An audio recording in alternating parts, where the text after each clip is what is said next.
My Lord, I believe. My Lord, I believe. And all things are possible. My Lord, I believe. My Jesus is here. My Jesus is here. And all things are possible. My Jesus is here. நாம் வேதாகமத்தை திறந்து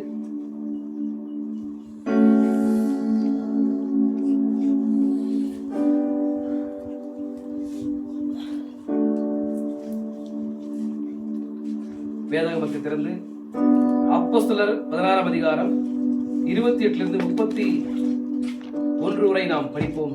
brother and sister, கர்த்தருக்குள் பிரியமான சகோதரனே சகோதரியே, அப்போஸ்தலர் 16ஆம் அதிகாரம் 28 31 வரை நாம் படிப்போம்.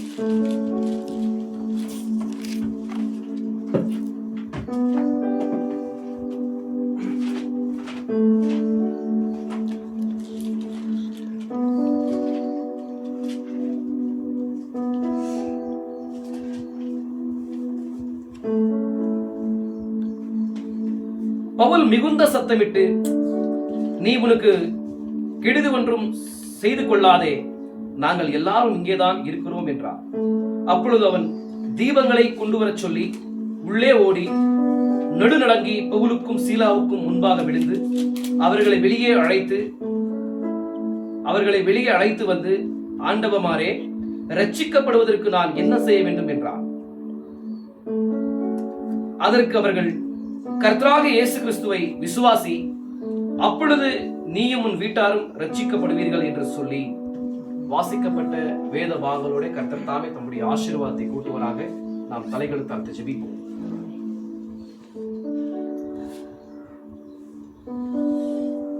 எங்களை அதிகமாக நேசிக்கிற ஜீவனுள்ள தகப்பனே, இந்த மகத்தான இந்த ஜீவனுள்ள வார்த்தைகளுக்கு பின்பாக இருக்கிற உம்முடைய அற்புதமான அந்த காரியங்களை நாங்கள் பார்க்க கர்த்தாவே எங்களுக்கு கிருபை செய்வீராக. உம்முடைய தயவை பாராட்டுவீராக. நீர் உரைக்கப்பட்ட அந்த வார்த்தைகளானது, அந்த வார்த்தைக்கு பின்பாக இருக்கிற அந்த வல்லமையை தகப்பனே நாங்கள் பெற்றுக்கொள்ள கர்த்தாவை கிருபை செய்யுங்க. இதோ தகப்பனே, பவுலும் சீலாவும் அவர்கள் அந்த காலத்திற்கு செய்தியாட்களாய் தகப்பனே அந்த குறிப்பிட்ட அந்த இடத்திற்கு அவர்கள் போகும் பொழுது கர்த்தாவே, இதோ அந்த புறஜாதி ஆகிய அந்த சிறை அதிகாரி தகப்பனே மகத்தான ஒரு காரியத்தை பெற்றுக்கொள்ளும்படி அவர்களிடத்திலே வந்து தகப்பனே தன்னை அர்ப்பணிக்கிறான். தகப்பனே, இதோ அப்பேற்பட்ட ஒரு காரியமானது அந்த இடத்துல நடந்தது என்பதை நாங்கள் பார்க்கிறோம். இதோ தகப்பனே, அந்த காரியத்தை நாங்கள் தியானிக்கும்படி கர்த்தாவே எங்களுக்கு உதவி செய்கிறாங்க. நீர் தகப்பனே பேசுகிற தேவன், நீர் ஜீவனுள்ள தேவன். இதோ இந்த எளிமையான எங்களுக்கு தகப்பனே, நீர் உம்முடைய தயவால் கிருபையால் தகப்பனே எங்களோட பிரத்யேகமாய் பேசி நீங்க பேசப்படுகிற வார்த்தைகள் செய்தி தகப்பனே எங்களுக்கு எங்களுடைய வாழ்க்கைக்கு பிரயோஜனமா இருக்க கர்த்தாவே கிருபை செய்யுங்க தகப்பனே. இங்க வந்து ஒருத்தரும் தகப்பனே வெறுமையாய் போகாதபடிக்கு எம்மாவூர் சிஷ்யர்கள் பெற்றுக்கொண்ட ஒரு எழுப்புதலை இவர்களும் பெற்றுக்கொள்ள கர்த்தாவே நீர் கிருபை செய்கிறாங்க.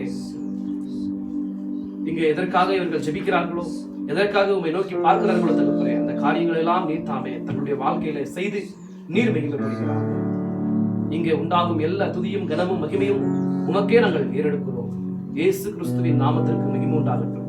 இயேசு கிறிஸ்துவின் நாமத்தில் ஜெபிக்கிறோம். ஆமென். நம்ம எல்லாரும் உட்கார்ந்து கொள்ளலாம். சகோதரி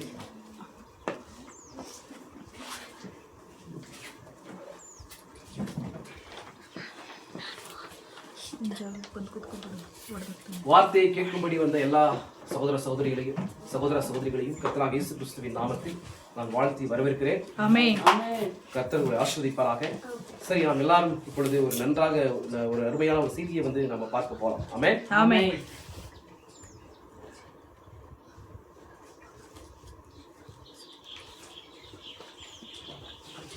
நான் வந்து கோர்ஸை வந்து படித்து உங்களுக்கு நான் வந்து சில காரியங்களை விவரிக்கிறேன். நல்லா கவனமாக கேளுங்க. கண்டிப்பாக உங்களுடைய வாழ்க்கைக்கு இது ரொம்ப பிரயோஜனமா இருக்கும்ன்றதை நான் விசுவாசிக்கிறேன். ஆமென்.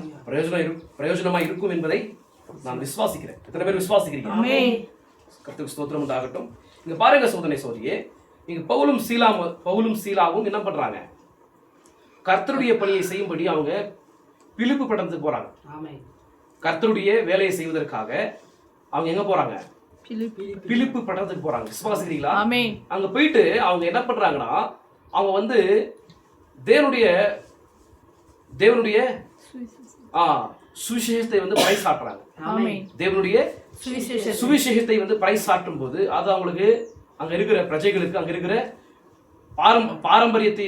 பாரம்பரியத்தை வந்து பின்பற்றுகிற யூதர்களுக்கு ரொம்ப அது கசப்பா இருக்குது. நான் சொல்றது புரியுதா உங்களுக்கு? அந்த பாரம்பரியமான காரியத்தை வந்து யூதர்கள் வந்து ஃபாலோ பண்றாங்க. நியாயப்பிரமாணத்தை வந்து நியாயப்பிரமாணத்தை அவங்க என்ன பண்றாங்க? ஃபாலோ பண்றாங்க. அந்த ஃபாலோ பண்ற ஆட்களுக்கு இவங்க போயிட்டு இந்த பிலிப்பு பட்டணத்துல இயேசு கிறிஸ்துவை குறித்த சுவிசேஷத்தை வந்து சொல்லும் போது அவங்களுக்கு அது என்னவா இருக்குது? ரொம்ப கசப்பா இருக்குது. ரொம்ப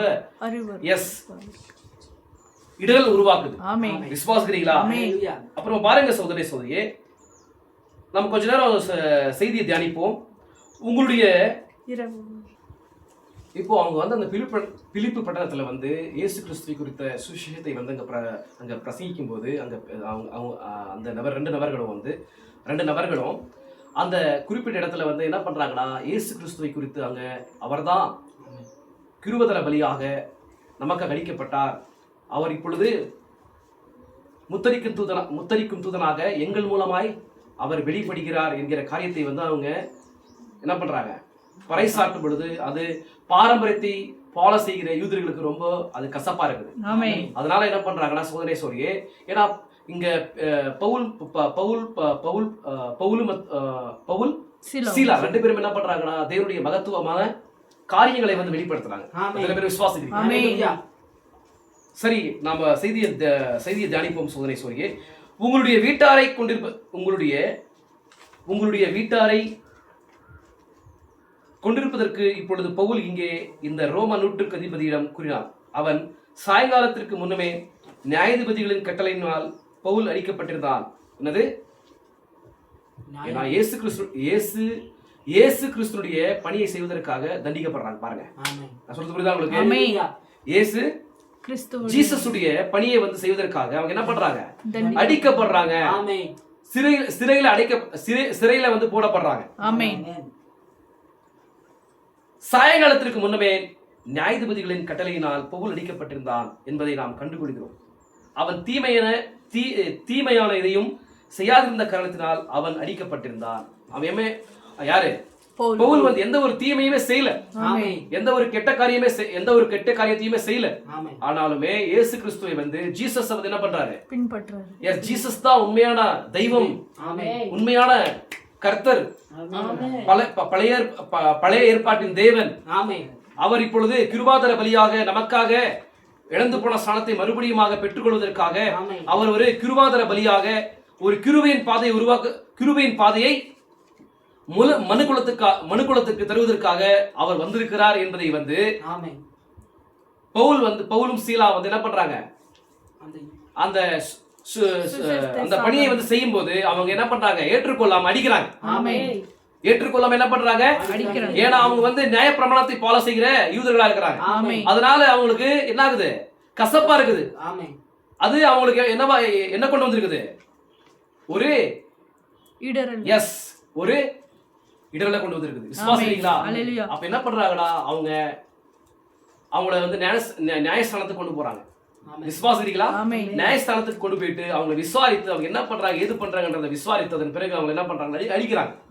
விசுவாசிக்கிறீங்களா? இங்க பாருங்க, இன்னொரு கருத்தை பாருங்க. அவன் தெருவில் போன போது அங்கே குறி சொல்லுகிற ஒருத்தி இருந்தாள். இப்ப அவன் எதுவுமே என்ன பண்ணல,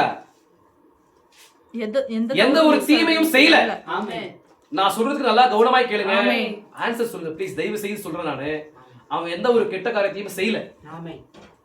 ஜீசஸ் வந்து என்ன பண்ணான்? அவர் தான் உண்மையான கடவுள்ன்ற மாதிரி சொன்னான். அதுதான் உண்மையான கடவுள். அவருடைய நாமத்துல நான் வந்திருக்கிறேன். ஜீசஸுடைய நாமத்துல நான் வந்திருக்கிறேன். அவர் தான் உண்மையான தேவன், உண்மையான தெய்வம், உண்மையான தெய்வம் என்று சொல்லி அந்த பட்டணத்துல வந்து அவன் என்ன பண்ணிட்டு இருக்கிறான்? சுவிசேஷத்தை வந்து பறைசாற்றிக் கொண்டிருக்கிறான். இதை வந்து யூதர்களை கேட்டு என்ன பண்றாங்கன்னா, அவங்க நியாயாதிபதிகள் எல்லாமே சேர்ந்து அவன் அடிக்கிறாங்க. அடித்து சிறையில அடைகிறான். சிறையில வந்து போடுறாங்க. சிறையில வந்து அவனை வந்து போடுறாங்க. அதுக்கு முன்னாடி பாருங்க, இப்ப அவன் என்ன செய்யல? அவன் எந்த ஒரு கெட்ட காரியத்தை செய்யல. அப்ப தேவனுடைய பிள்ளைகளா இருக்கிற நாம் நல்லது செஞ்சாலும் கூட நம்மள என்ன பண்றாங்க?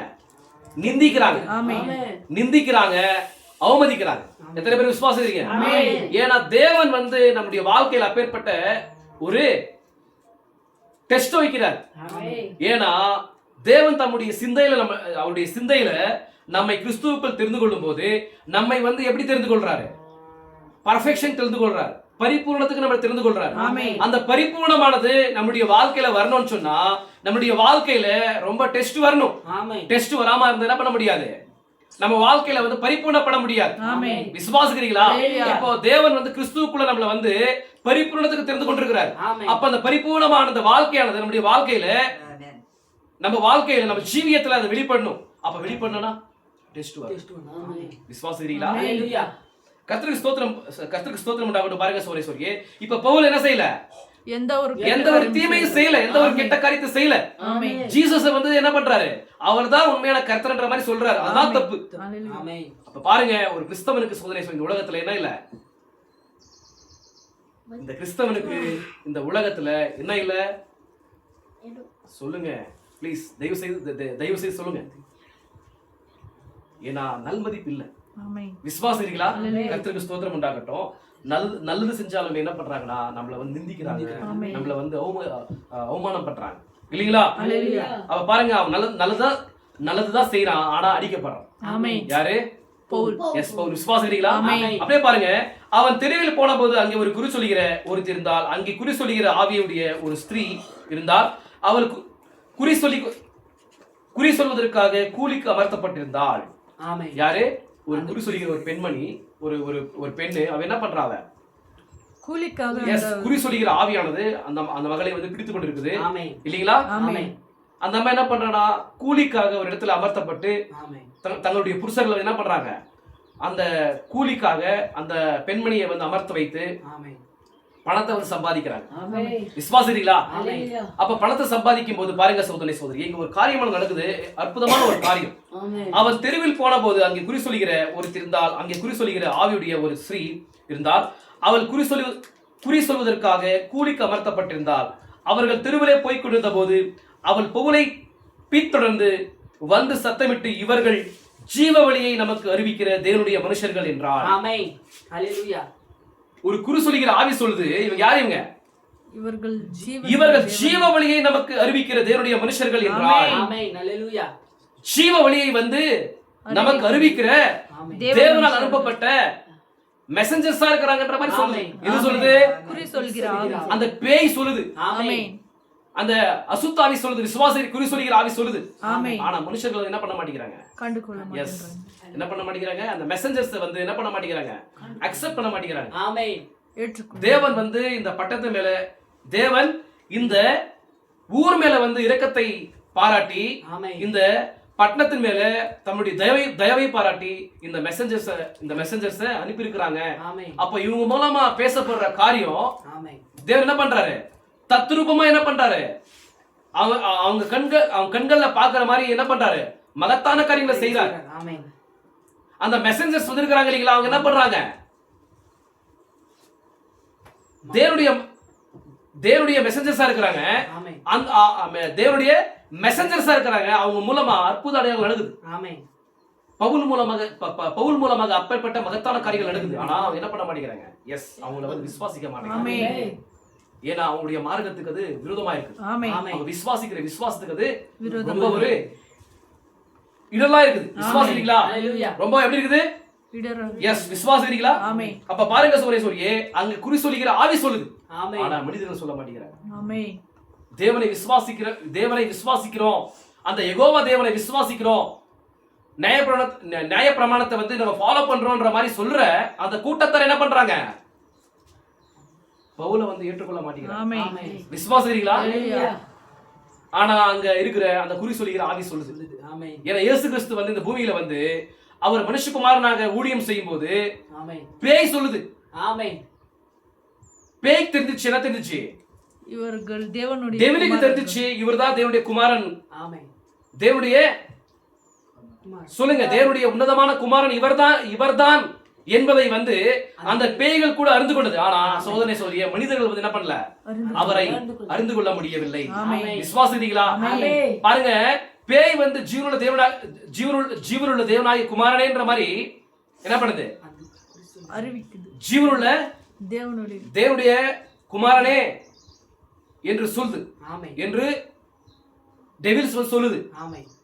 ஆனா இவங்க பாருங்க, மனிதர்கள் பாருங்க, பேய்களுக்கு தலைவர்ன்ற மாதிரி சொல்றாங்க. பேய்களுக்கு தலைவர்ன்ற மாதிரி சொல்லுது. எப்படி பாருங்க சோனே சொல்லி எந்த மாதிரி ஒரு காரியம் பாருங்க. அப்போ பச்சை மரத்துக்கே அப்பேற்பட்ட பாடம் தான், பட்டை மரத்துக்கு எப்பேற்பட்ட பாடம். பச்சை மரத்துக்கே அப்பேற்பட்ட ஒரு பாடத்தை கற்றுக் கொடுத்தாங்க அவங்க. அவ்வளோ நிந்தைகளை அவர் மேல போட்டாங்க, அவரை வந்து துன்புறுத்தினாங்க, அவரை வந்து பரிகாசம் பண்ணாங்க, அவர் அடித்தாங்க, அவரை வந்து ரொம்ப கேவலப்படுத்தினாங்க. ஆனா நமக்கும் கூட அப்பேற்பட்ட காரியங்கள் தான் இந்த உலகத்தில் இருக்குது. ஏன்னா இங்க சர்ப்பத்தின் சந்ததியானது இங்க இருக்குது. சர்பென்ட் சீட்ஸ், சர்ப்பத்தினுடைய வித்தானது இந்த பூமியில இருக்கிறாங்க. நம்மள வந்து என்ன பண்ண மாட்டாங்க, அவங்க வாழ விட மாட்டாங்க. தேவனுடைய சந்ததியை பார்த்தா அவங்களுக்கு என்ன பண்ணாது? தேவனுடைய சந்ததியை பார்த்தா அவங்களுக்கு பிடிக்காது.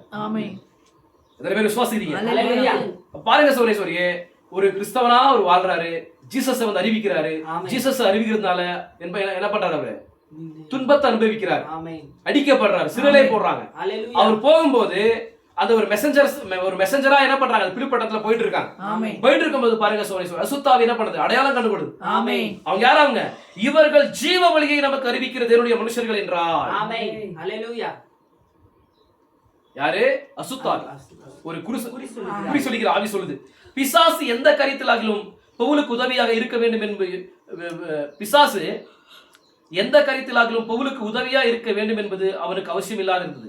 பிசாசு வந்து நமக்கு உதவி செய்யணுன்ற மாதிரி நமக்கு அவசியம் இல்லை. அப்படி பவுலுக்கு வந்து பிசாசு வந்து ஹெல்ப் பண்ணுன்ற மாதிரி இருந்துச்சான். ஆனா அவனுக்கு பிசாசுனால எந்த ஒரு உதவியும் பெற்றுக்கொள்றதுக்கு அவரு என்னவா இல்ல, தயாரா இல்ல. விசுவாசிக்கிறீங்களா? எனவே அவன் சற்று திரும்பி பார்த்து அந்த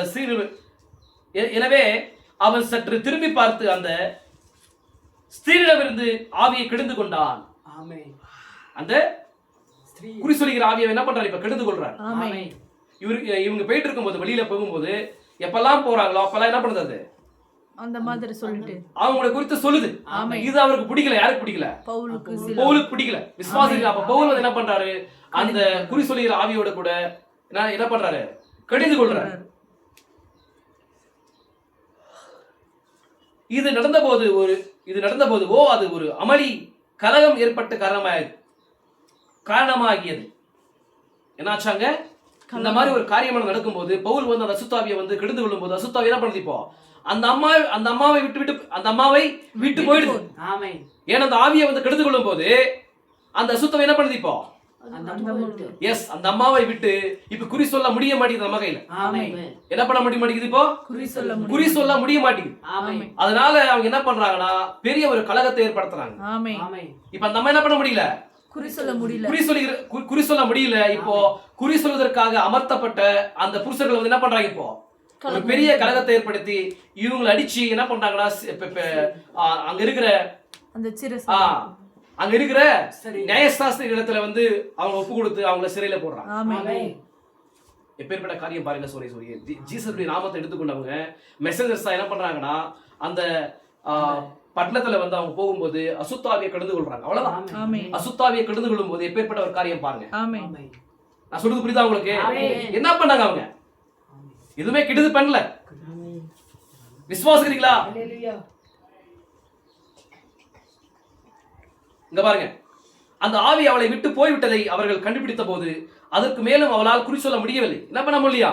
குறி சொல்ல முடியல. ஏன்னா அவர் என்ன பண்ணிட்டாரு? அந்த ஆவியோட அந்த அசுத்தாவியோட வந்து அவர் என்ன பண்றாரு? கடிந்து கொள்றார். கடிந்து கொள்றார். ஆமென். அந்த ஆவியை கடிந்து கொள்றார். கடிந்து கொள்ளும்போது அந்த ஆவி வந்து அவரை விட்டு போயிடுது. ஆமென். அவரை விட்டு போன பிறகு அந்த அம்மா அந்த பெண்மணிகளை என்ன பண்ண முடியல? குறி சொல்ல முடியல. அப்ப குறி சொல்ல முடியல. அப்ப என்ன பண்றாங்கன்னா, அங்க அமர்ந்திருக்கிறது யாரு? காசுக்காக தங்களுடைய சொல்லுங்க தங்களுடைய புருஷர்கள் தான். ஆமென். தங்களுடைய புருஷர்கள் தான் என்ன பண்றாங்க? காசுக்காக அமர்த்த வைத்திருக்கிறாங்க.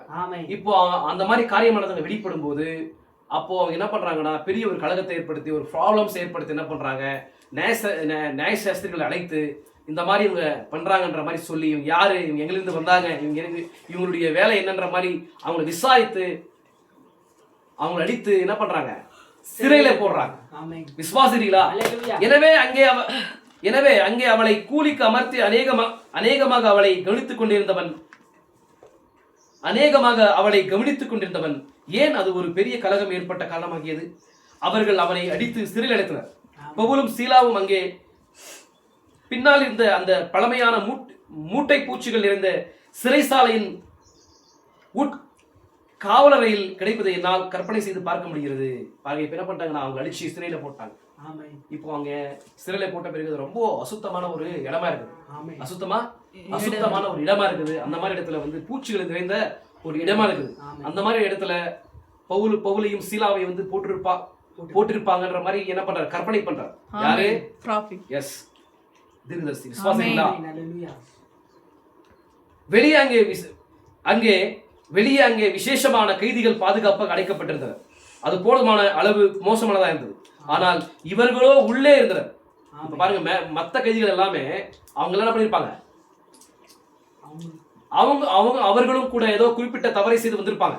ஆனா அவங்க எல்லாம் ஒரு மேன்மையான இடத்துல இருக்காங்க சிறையில. ஆனா இவர்களை மட்டும் ரொம்ப மோசமான இடத்துல என்ன பண்ணிருக்காங்க, அமர்த்திருக்கிறாங்க. மோசமான இடத்துல போட்டிருக்கிறாங்க. அப்ப ஜீசஸ வந்து தம்முடைய வாழ்க்கையில வெளிப்படுத்துறது ரொம்ப தப்பு இல்லீங்களா? விசுவாசிகளா? ஜீசஸ் வந்து என்ன பண்றாங்க, ஜீசஸ் வந்து என்ன பண்றாங்க இவங்க எஸ் தம்முடைய வாழ்க்கையின் மூலமாக இவங்க மெசஞ்சர்ஸ் அந்த பட்டத்துக்கு வந்து இயேசு கிறிஸ்து நேற்றும் இன்றும் என்றும் மாறாதவராக இருக்கிறார் என்பதை அவங்க என்ன பண்றாங்க, எஸ் தம்முடைய வாழ்க்கையின் மூலமாக என்ன பண்றாங்க, செய்தியை வந்து வெளிப்படுத்துறாங்க. அங்க இருக்கிற யூதர்களுக்கு அது பிடிக்கல. இன்னும் ஒரு மேன்மையான ஒரு காரியத்தை செஞ்சுட்டாங்க. அந்த அசுத்தாவியை வந்து என்ன பண்ணாங்க, எஸ் கடிந்து கொண்டாங்க. அப்பொழுது வந்து பெரிய ஒரு கலகம் உண்டாகி அவர்களை வந்து ஜெயில போட்டாங்க. இப்ப அந்த ஜெயில் வந்து ரொம்ப மோசமா இருக்குது. இப்ப மத்தவங்க எல்லாம் தப்பு பண்ணி வந்திருக்காங்க. ஆனா அவங்களுக்கு எல்லாமே ஒரு பெஸ்டான இடம், ஒரு குறிப்பிட்ட இடத்தை கொடுத்திருக்காங்க. ஆனா இவங்களுக்கு ரொம்ப மோசமான இடம். இங்க சொல்றாரு பாருங்க,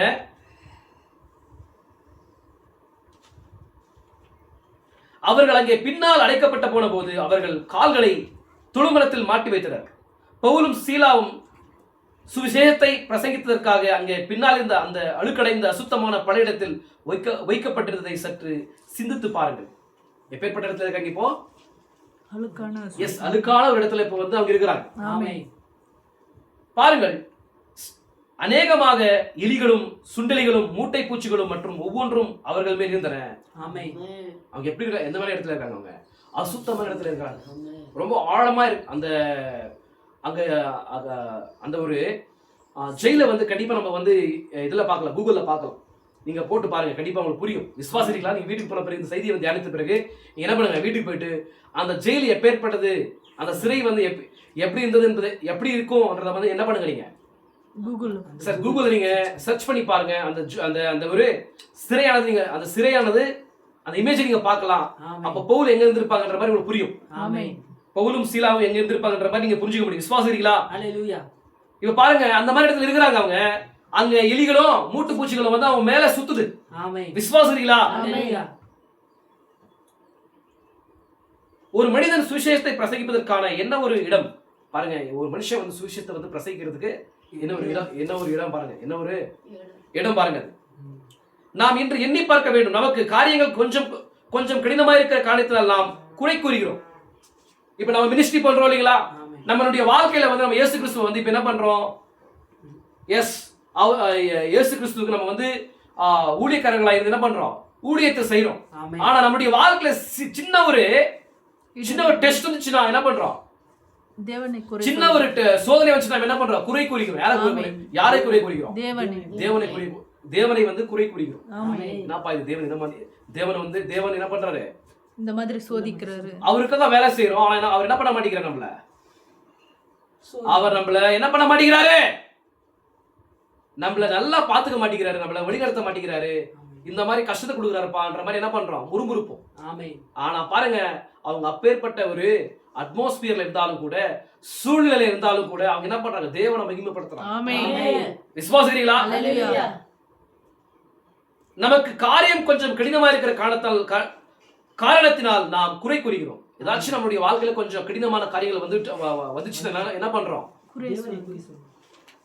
என்ன ஏதாச்சும் சில காரியங்கள் வந்து நம்முடைய வாழ்க்கையில தேவன் சோதனைக்கு உட்படுத்தும் பொழுது நம்ம என்ன பண்றோம்? தேவனை வந்து தூசிக்கிறோம் இல்லீங்களா? ஆனா பாருங்க, அவங்க தேவனை வந்து எவ்வளோ ஒரு டீப்பா அவங்க புரிந்து கொண்டு இருப்பாங்க. விசுவாசிக்கிறீங்களா? அவர்கள் என்ன செய்தனர் என்பதை கவனிங்கள். அவர்களுக்கு என்ன காத்துக் கொண்டிருந்தது என்பதை அறிந்தனர்.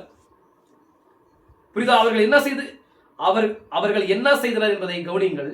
அவர்களுக்கு என்ன காத்துக் கொண்டிருந்தது என்பதை அறிந்திருந்தனர். ஒருவேளை அடுத்த நாள் காலையில் மரண தண்டனை அவர்களுக்கு கிடைக்கலாம். சொல்றது புரியுதா உங்களுக்கு? நாளைக்கு காலையில அவங்க அந்த காரியத்தை செஞ்சாங்க இல்லைங்களா? இயேசு கிறிஸ்து என்ன பண்ணாங்க? அவங்க இயேசு கிறிஸ்து வந்து அந்த பட்டணத்துல வந்து அறிவித்தாங்க. அந்த காரணத்தினால அவங்க நாளைக்கு என்ன பண்ணலாம்? நாளைக்கு அவங்க மரணத்தை கூட சந்திக்கலாம். அந்த மாதிரி ஒரு காரியமா இருக்குது. ஆனா அவங்க எப்படி இருக்காங்க? அவங்க மனரம்யமா சந்தோஷமா இருக்கிறாங்க. ரொம்ப கர்த்தருக்குள்ள களி கூறுறாங்க. அவரை பாடுறாங்க, அவரை துதிக்கிறாங்க. விசுவாசிக்கிறீங்களா? ஆனா நம்முடைய வாழ்க்கையில ஏதாச்சும் சின்ன ஒரு சோதனை வந்துச்சுன்னா நம்ம என்ன பண்றோம்? தேவனை வந்து முறுமுறுக்கிறோம். தேவனுக்கு கண் இல்ல, அவருக்கு காது இல்ல, நம்ம ஜெபிக்கிற ஜெபத்தை கேட்க மாட்டேங்கிறாரு. நம்மளுடைய வாழ்க்கையில் நடக்கிற அநியாயத்தை அவர் பார்க்க மாட்டேங்கிறாரு. நம்ம விரோதிகள் வந்து நமக்கு என்ன பண்றாங்க? கெடுதி செய்யறாங்க.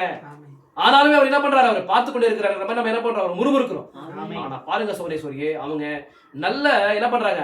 எந்த ஒரு கெட்ட காரியத்தை செய்யாம தேவனுக்கு ஊழியம் செய்யறாங்க. ஊழியம் செய்யும் போது இயேசு கிறிஸ்துவை வந்து அறிவிக்கிறாங்க.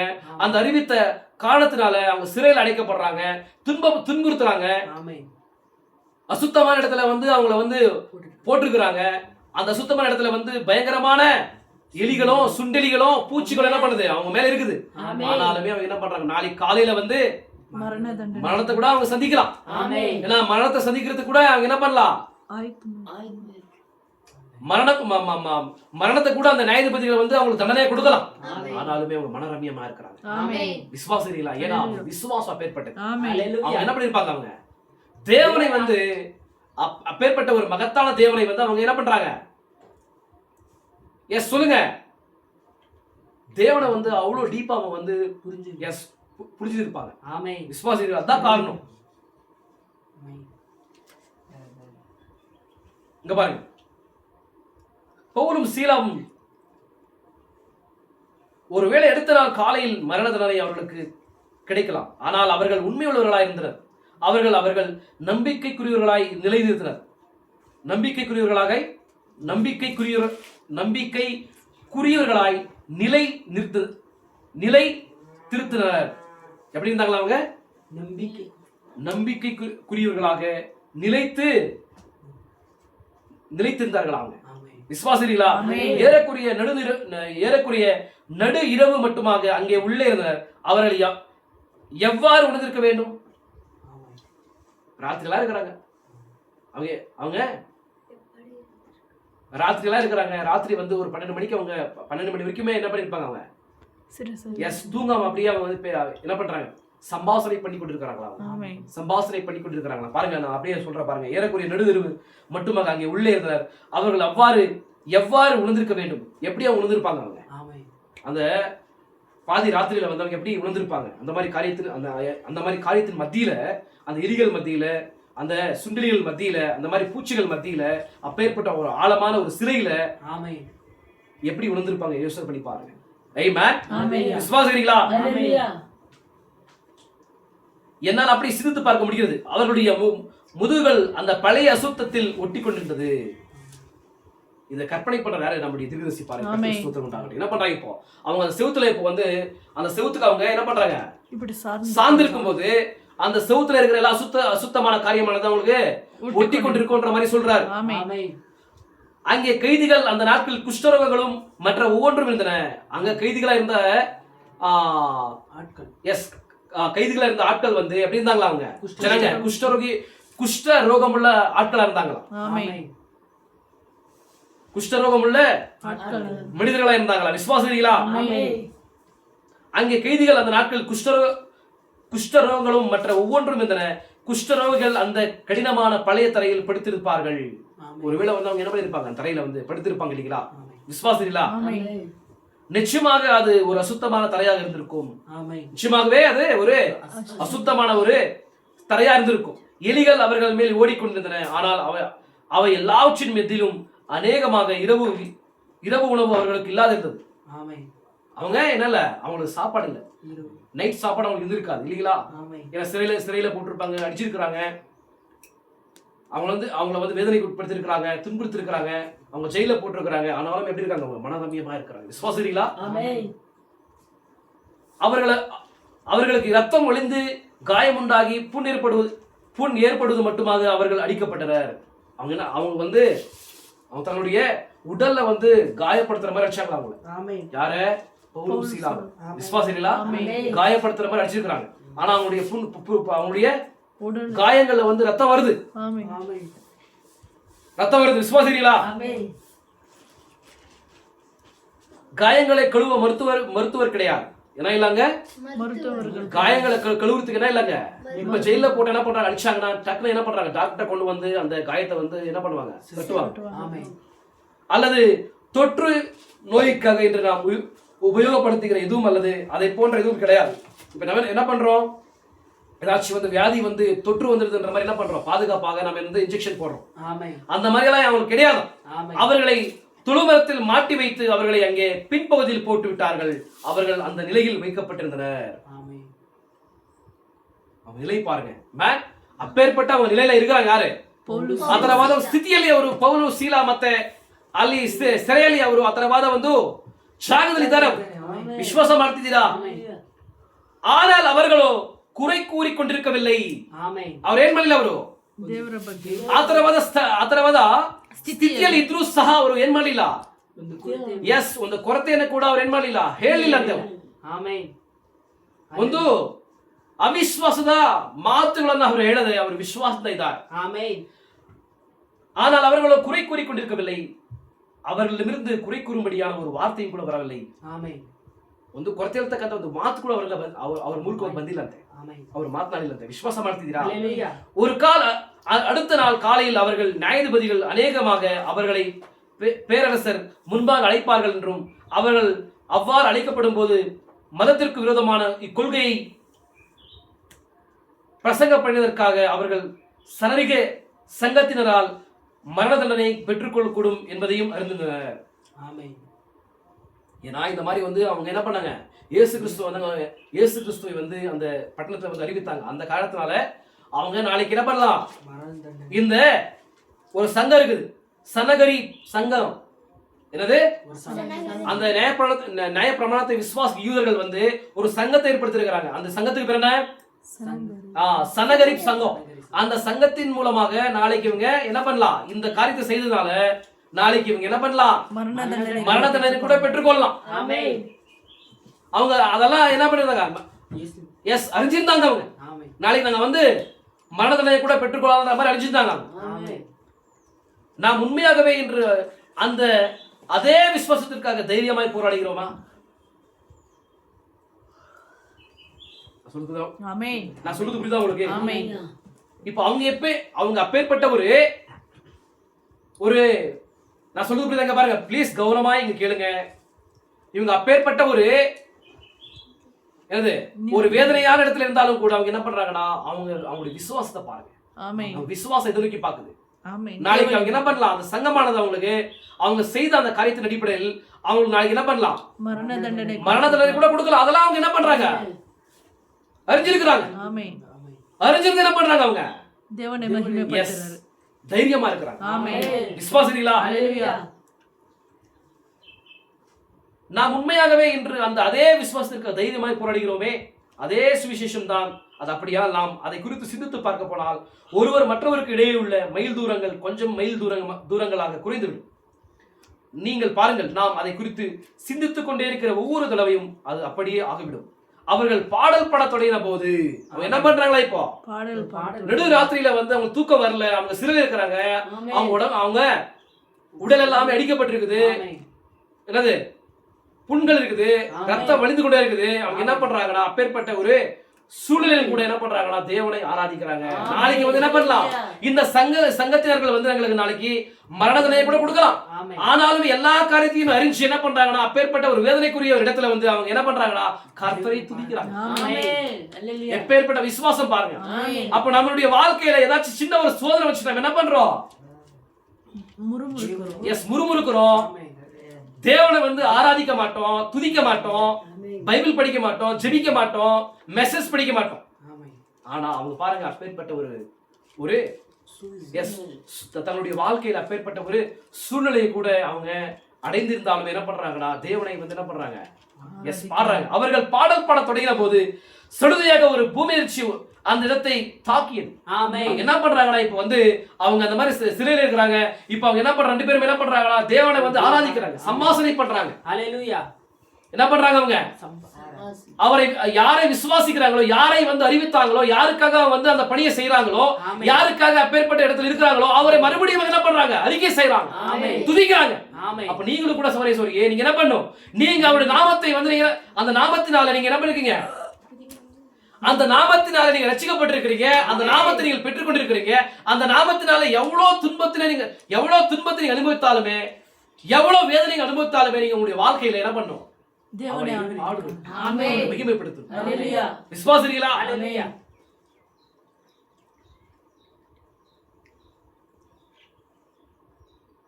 அவர்கள் பாட தொடங்கின போது சடுதியாக ஒரு பூமியர்ச்சி அந்த இடத்தை தாக்கியது.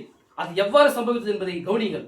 அந்த பெரிய பழைய கட்டிடத்தின் அடிச்சுவர்கள் அவைகளின் உச்சிலிருந்து ஒன்றன் மேல் ஒன்றாக விழுந்து அவர்களை கூழாக்கி அவர்கள் சாவதற்கு பதிலாக அது அந்த சுவர்களை பலமாக அசைத்து அவர்களுக்கு அப்பால் குலுக்கியது. அது மட்டுமல்ல, அது அது அது அந்த தொழுமரங்களையும் கம்பிகளையும் உடைத்து போட்டு அவர்களை கட்டவிழ்த்தது. அவர்கள் விடுவிக்கப்பட்டார்கள். விசுவாசிக்கிறீங்களா? அவங்க என்ன பண்ணாங்கன்னா அந்த தேவனை வந்து ஆராதித்தாங்க. விசுவாசிக்கிறீங்களா? அவங்க என்ன பண்ணாங்க? சம்பாசித்தாங்களாம். தேவனை குறித்து அவங்க என்ன பண்றாங்க? பவுலும் சீலாவும் வந்து என்ன பண்றாங்கன்னா அவங்களுக்கு அவர்களுக்கு கிடைத்த வெளிப்பாட்டை வந்து என்ன பண்ணிருப்பாங்க? அவங்க ஷேர் பண்ணிருப்பாங்க. நான் இந்த மாதிரி இந்த தேவனை வந்து புரிஞ்சிருக்கிறேன், நான் இந்த மாதிரி அவர் என்ன பண்றேன் புரிந்து கொண்டேன், நான் வந்து தேவனை இப்படி சந்தித்தேன், நானு தேவன் இப்படி சந்தித்தார், இயற்கைக்கு அப்பாற்பட்ட பிலராஃபேல சந்தித்தாரு. அதன் பிறகு நான் என்ன பண்ணேன்? நான் பழைய ஏற்பாட்டை வந்து ஆராய்வதற்காக 3 வருஷம் என்ன பண்ணேன்? நான் அரபி தேசத்துக்கு போனேன். அதன் பிறகு நான் என்ன பண்ண? ஆராய்ச்சி பண்ண பிறகு அவர் தான் இவர்ன்ற மாதிரி விசுவாசத்தின்ற மாதிரி என்ன பண்ணிருப்பாங்க? அவங்க அவரே சிருஷ்டிகர்த்தர், அவரே மெய்யானவர், அவரே உலகத்துல வந்து எந்த மனுஷன் பிரகாசிப்பிக்கிற மெய்யான ஒளி, நான் அவரை விசுவாசிக்கிற அவர் தான் தெய்வம் என்ற மாதிரி பவுல் வந்து என்ன பண்ணிருப்பாருங்க? சம்பாஷித்திருப்பாரு. இல்லீங்களா? நீங்க சம்பாஷிக்கிறீங்களா? அப்பேற்பட்ட ஒரு துன்பமான வேலையிலும் கூட அவர் என்ன பண்றாரு? அவரு பவுல் வந்து சீலாவுக்கு என்ன பண்றாரு? சம்பாஷிக்கிற தேவனை குறித்து சொல்றாரு, அவரும் சொல்றாரு. அப்படி சொல்லிக் கொண்டே இருக்கும் போது என்ன பண்றாங்கன்னா தேவனை வந்து பாடுறாங்க, தேவனை என்ன பண்றாங்க? மகிமைப்படுத்துறாங்க, தேவனை வந்து ஆராதிக்கிறாங்க. அவங்க ஆராதிக்கும் போது அங்க மகத்தான ஒரு காரியமானது அங்க நடக்குது. மகத்தான ஒரு காரியமானது நடக்குது. என்ன நடக்குது? ஒரு பூமி அதிர்ச்சியாகுது. அங்க ஒரு பூமியானது அதிர்ச்சி கொண்டாகுது. பூமியானது அதிர்ச்சி கொண்டாகுது. அப்போ நீங்க இந்த ஒரு விசுவாசத்துல வந்து என்ன பண்ணும்? நான் என்ன சொல்றது உங்களுக்கு புரிய மாட்டேங்குது. அந்த ஒரு டெத்தை நீங்க என்ன பண்ண மாட்டேங்கிறீங்க? நான் எந்த ஒரு உணர்வோட சொல்றேனோ அந்த உணர்வோட என்ன பண்ணணும்? அதை புரிஞ்சுக்கணும். ஏன்னா உங்களுக்கு என்ன தாகம் இல்லை. அந்த தாகம் இருந்துச்சுன்னா என்ன பண்ணுவீங்க? அந்த ஒரு நான் எந்த உணர்வோட தேவன் பேசுறாரோ, ஒரு மெய்ப்பன் பேசுறாரோ, அந்த உணர்வோட நீங்க என்ன பண்ணுவீங்க? கலந்து கொள்வீங்க. விசுவாசிக்கிறீங்களா? இப்ப சகோதரே இப்ப அவங்க என்ன பண்றாங்க? அப்பேற்பட்ட ஒரு கஷ்டத்துல இருந்தாலும் கூட தேவனை விசுவாசிக்கிறாங்க, தேவனை ஆராதிக்கிறாங்க. ஒரு மகத்தான ஒரு வல்லமையை பெற்றுக்கொண்டாங்க. ஆமென். நாமும் கூட அப்பேற்பட்ட ஒரு மகத்தான ஒரு வல்லமையை வந்து நம்முடைய கண்களால பார்க்கணும். நம்ம ஜெபிக்கும் போது, நம்ம தேவனை ஆராதிக்கும் போது, நாம் வந்து நம்ம ஜெபத்துல வந்து தேவனை வந்து தேவனுடைய நாமத்தினால நம்ம எவைகளை கேட்கிறோமோ அவைகளை வந்து என்ன பண்ணோம்? பெற்றுக்கொள்ளும். நாம் தேவனுடைய நாமத்தினால எவைகளை கேட்கிறோமோ அந்த காரியங்களை வந்து நம்ம பெற்றுக்கொள்ளும்படி தேவன் காரியங்களை செய்யும். ஆமென். விசுவாசிகளா? அல்லேலூயா. ஆனா நம்ம என்ன பண்ண மாட்டேங்கிறோம்? ஏன் நடக்க மாட்டேங்குது? நம்முடைய வாழ்க்கையில் நடக்க மாட்டேங்குது. ஏன் நான் சோதனையே நாம் அவர் எதிர்பார்க்கிற ஒரு பரிசுத்தத்திற்கு, அவர் எதிர்பார்க்கிற ஒரு பரிசுத்தமான வாழ்க்கைக்கு, ஒரு கிறிஸ்தவனுடைய வாழ்க்கைக்கு நம்ம என்ன பண்ண மாட்டேங்கிறோம்? நம்மள அர்ப்பணிக்க மாட்டேங்கிறோம். அதனாலதான் என்ன பண்ண மாட்டேங்குது? அதனாலதான் எதுவுமே பெற்றுக்கொள்ள நம்முடைய வாழ்க்கையில காரியங்கள் நடக்க மாட்டேங்குது. அவர் நேற்றும் இன்றும் என்றும் மாறாதவர். அவர் அப்படிதான் இருக்கிறார். அவர் நம்ம தான் மாற வேண்டியதா இருக்குது. விசுவாசிகளா? கர்த்தருக்கு ஸ்தோத்திரம் உண்டாகட்டும். சொல்லி பாருங்க, அவங்க என்ன பண்றாங்கன்னா தேவனை ஆராதிக்கும் போது ஒரு பூமி அதிர்ச்சியானது, பூமி அதிர்ச்சியானது உண்டாகுது. அப்ப உண்டாகும் போது சொல்லியே அங்க அந்த செவர்கள் எல்லாமே என்ன ஆகுது? அந்த செவர்கள் எல்லாமே அவங்க மேல விழுந்து அவங்க என்ன ஆகணும்? அவங்க அவங்க நசுங்கி இருக்கணும்.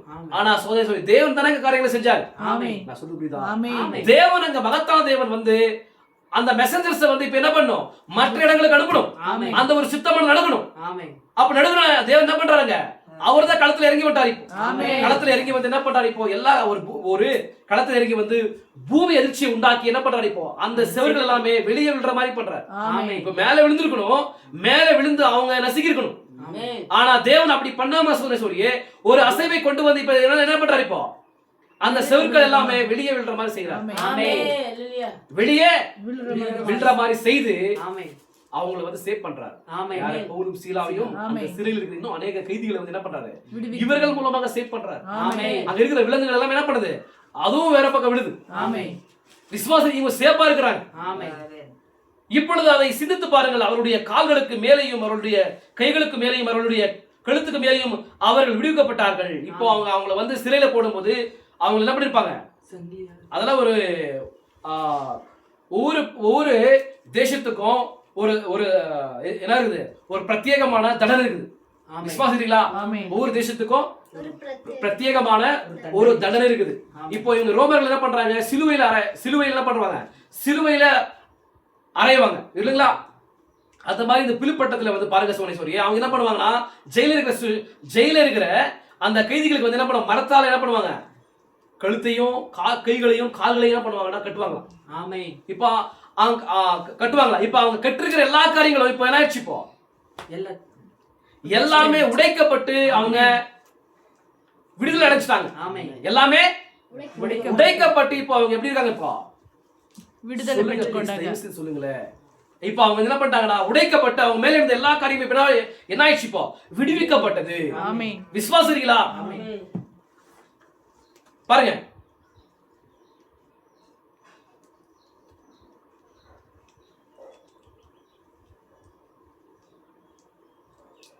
அவர்கள் ஒவ்வொருவரும் விடுவிக்கப்பட்டார்கள். இப்பொழுது அந்த பழைய பெரிய கனமான ரோம சிறைசாலை அவர்கள் மேல் உடைந்து விழுவதற்கு பதிலாக அது அவர்களுக்கு வெளியே விதமாக விழுந்தது. பாத்தீங்களா? உங்களுக்கு அது மட்டுமல்ல, விலங்குகளும் காரியங்களும் அவர்களுக்கு வெளியே போய் விழுந்தது. விலங்குகளும் இன்னும் மற்ற காரியங்களும் கூட அவங்க வெளியே விழுந்துச்சு. உள்ள விழுத விசுவாசிகளா? உள்ள விழுந்திருந்தா அவங்க என்ன பண்ணிருப்பாங்க? கொலாப்ஸ் ஆயிட்டு இருப்பாங்க. அவங்க நசுங்கி போயிட்டு இருப்பாங்க. ஆனா தேவன் பாருங்க அவங்களை பாதுகாக்கிறாரு. அவங்க மெசஞ்சர்ஸ் பவுல் மூலமாக இன்னும் அநேகமான காரியங்களை செய்யும் தேவன். அதற்கு என்ன பண்றாரு? பவுல் சீலாவையும் முன்குறித்திருக்கிறார். அவர்கள் மூலமாக ஒரு காரியத்தை செய்யும்படி அவர் முன்குறித்திருக்கிறார். அந்த காரியங்களை செய்யாம தேவன் என்ன பண்ண மாட்டாரு? என்ன தடை வந்தாலுமே, என்ன நம்முடைய வாழ்க்கையில் எப்பேற்பட்ட காரியங்கள் வந்தாலுமே என்ன பண்ணுவார்? அவரு அதை என்ன பண்றாரு? அதை மாற்றி போடுவார். அதை என்ன பண்ணுவாரு? தகர்த்திடுவார். விசுவாசிகளா? அப்பொழுது பாருங்க, அப்பொழுது திடீரென்று அந்த சிறைசாலைக்காரன் அல்லது நூற்றுக்கு அதிபதி நிச்சயமாகவே அந்த வாசல் காவலாளன் அவன் நிச்சயமாக அவைகளை ஆழ்ந்து சிந்தித்துக் கொண்டிருக்க வேண்டும். அந்த ராத்திரியில் பவுலும் சீலாவும் வேத வாக்கியத்தின் பேரில் பேசிக் கொண்டிருந்த போது அவன் ஏதோ ஒன்றை கற்று அறிந்திருக்க வேண்டும். ஏனென்றால் அவனுக்கு மனிதர்களை தெரியாது. யார் தெரியல? அந்த சிறைசாலை அதிகாரிக்கு என்ன பண்ணல? பவுல் யாரு, சீலா யாரு தெரியல. ஆனா அவங்க வேத வசனங்களை வந்து தியானிக்கும் போது, சம்பாஷணை பண்ணும் போது, அவங்க தேவனை பாடும் போது, ஆராதிக்கும் போது அவங்க அங்க அப்பேற்பட்ட ஒரு கஷ்டத்துல இருந்தாலும் கூட அவங்க தேவன் ஆராதிக்கிறாங்க. அதை அவன் பார்த்திருப்பாங்க. ஆமென். அதை பார்த்து ஏதோ ஒரு விஷயம் அவங்களுக்குள்ள என்ன இருக்கும், பெற்றுக்கொண்டு. எஸ், ஏதோ ஒரு விஷயத்தை வந்து அவன் பெற்றுக்கொண்டிருப்பான். ஆமென். விசுவாசீங்களா? ஆமென். ஏதோ ஒரு அவன் ஏதோ ஒன்றை கற்றிருந்திருக்க வேண்டும். ஏனென்றால் அவனுக்கு மனிதர்களை தெரியாது. ஆனால் அவன் ஏதோ ஒரு விதத்தில் அறிந்திருக்க வேண்டும், அல்லது அவர்கள் பாடிக்கொண்டிருந்ததை கேட்டிருக்க வேண்டும், ஆமென். அல்லது அவர்கள் பரிசுத்தமான மனிதர்கள் என்று துரிதமாக அவனை அறிய செய்வதற்கு காரணம் ஏதோ ஒன்றை அவன் கொண்டிருக்க வேண்டும். ஆமென். அவங்க வந்து பரிசுத்தமான மனிதர்கள் என்பதை அறிந்து கொள்ளும்படி ஏதோ அவனுக்கு சீக்கிரமாக தேவன் என்ன பண்ணாரு, அவங்களுக்குள்ள சொல்லியிருப்பார். ஆமென். அவங்க யாரவங்க? அவங்கதான் உன்னதமான தேவனுடைய குமாரர்கள், உன்னதமான தேவனுடைய மகத்தான மெசஞ்சர்ஸ். ஆமென். அவங்க யாரவங்க?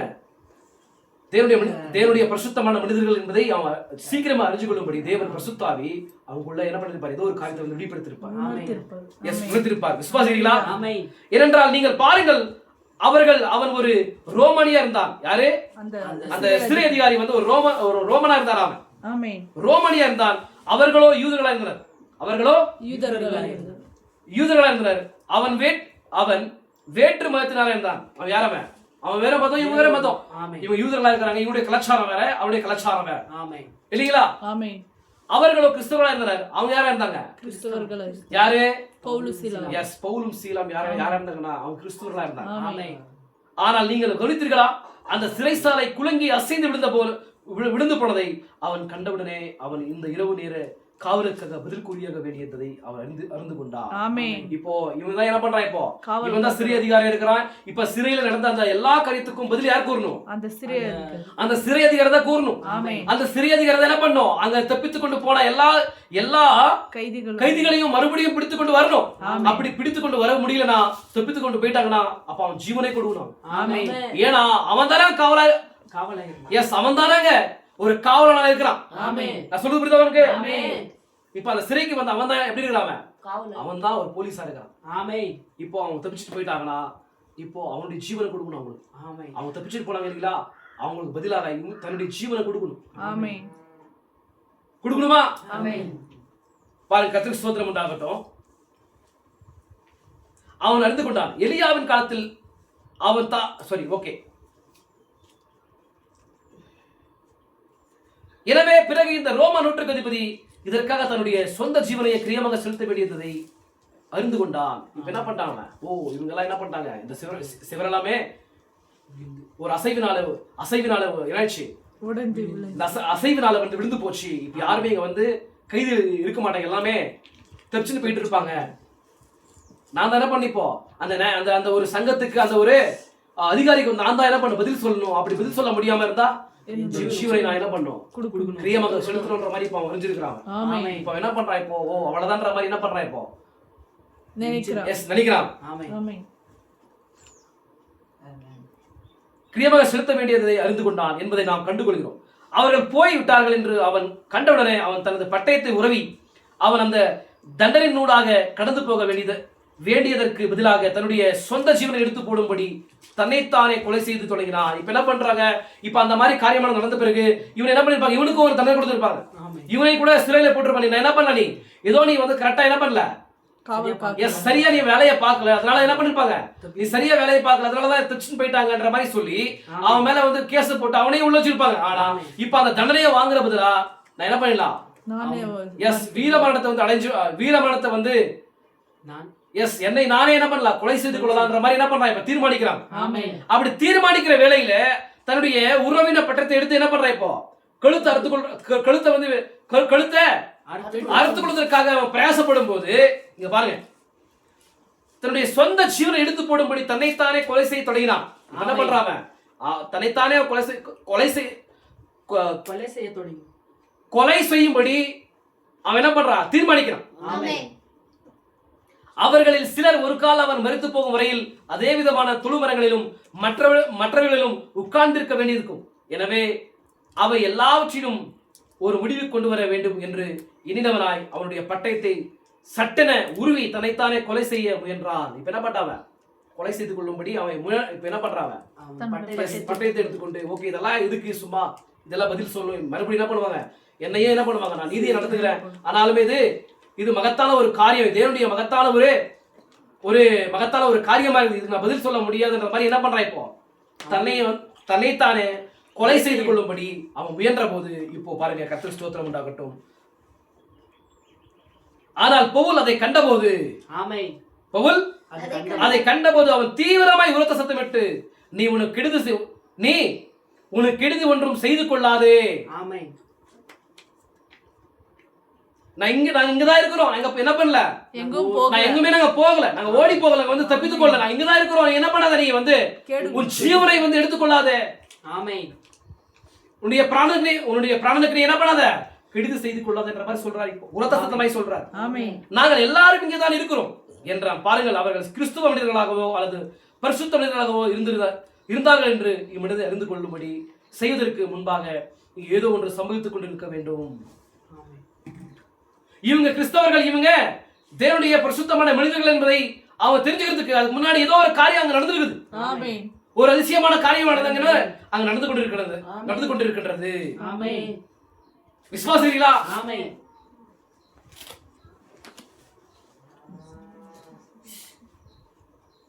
இம்மனிதனை அறிந்து கொள்ளும்படி செய்வதற்கு முன்பாக அங்கே ஏதோ ஒன்று சம்பவித்துக் கொண்டிருக்க வேண்டும் என்பதை அப்போது அந்த மனிதன் உணர்ந்து கொண்டான். ஏதோ இவங்க யார், இவங்களை பற்றி சீக்கிரமாக இவங்க தேவனுடைய மெசஞ்சர்ஸா இருக்கிறாங்க. இவங்க யார், இவங்க தேவனுடைய பரிசுத்தமான மனிதர்களா இருக்கிறாங்க என்பதை அவன் தெரிந்து கொள்ளும்படி சீக்கிரமாக தேவன் என்ன பண்றாரு, அவனுக்கு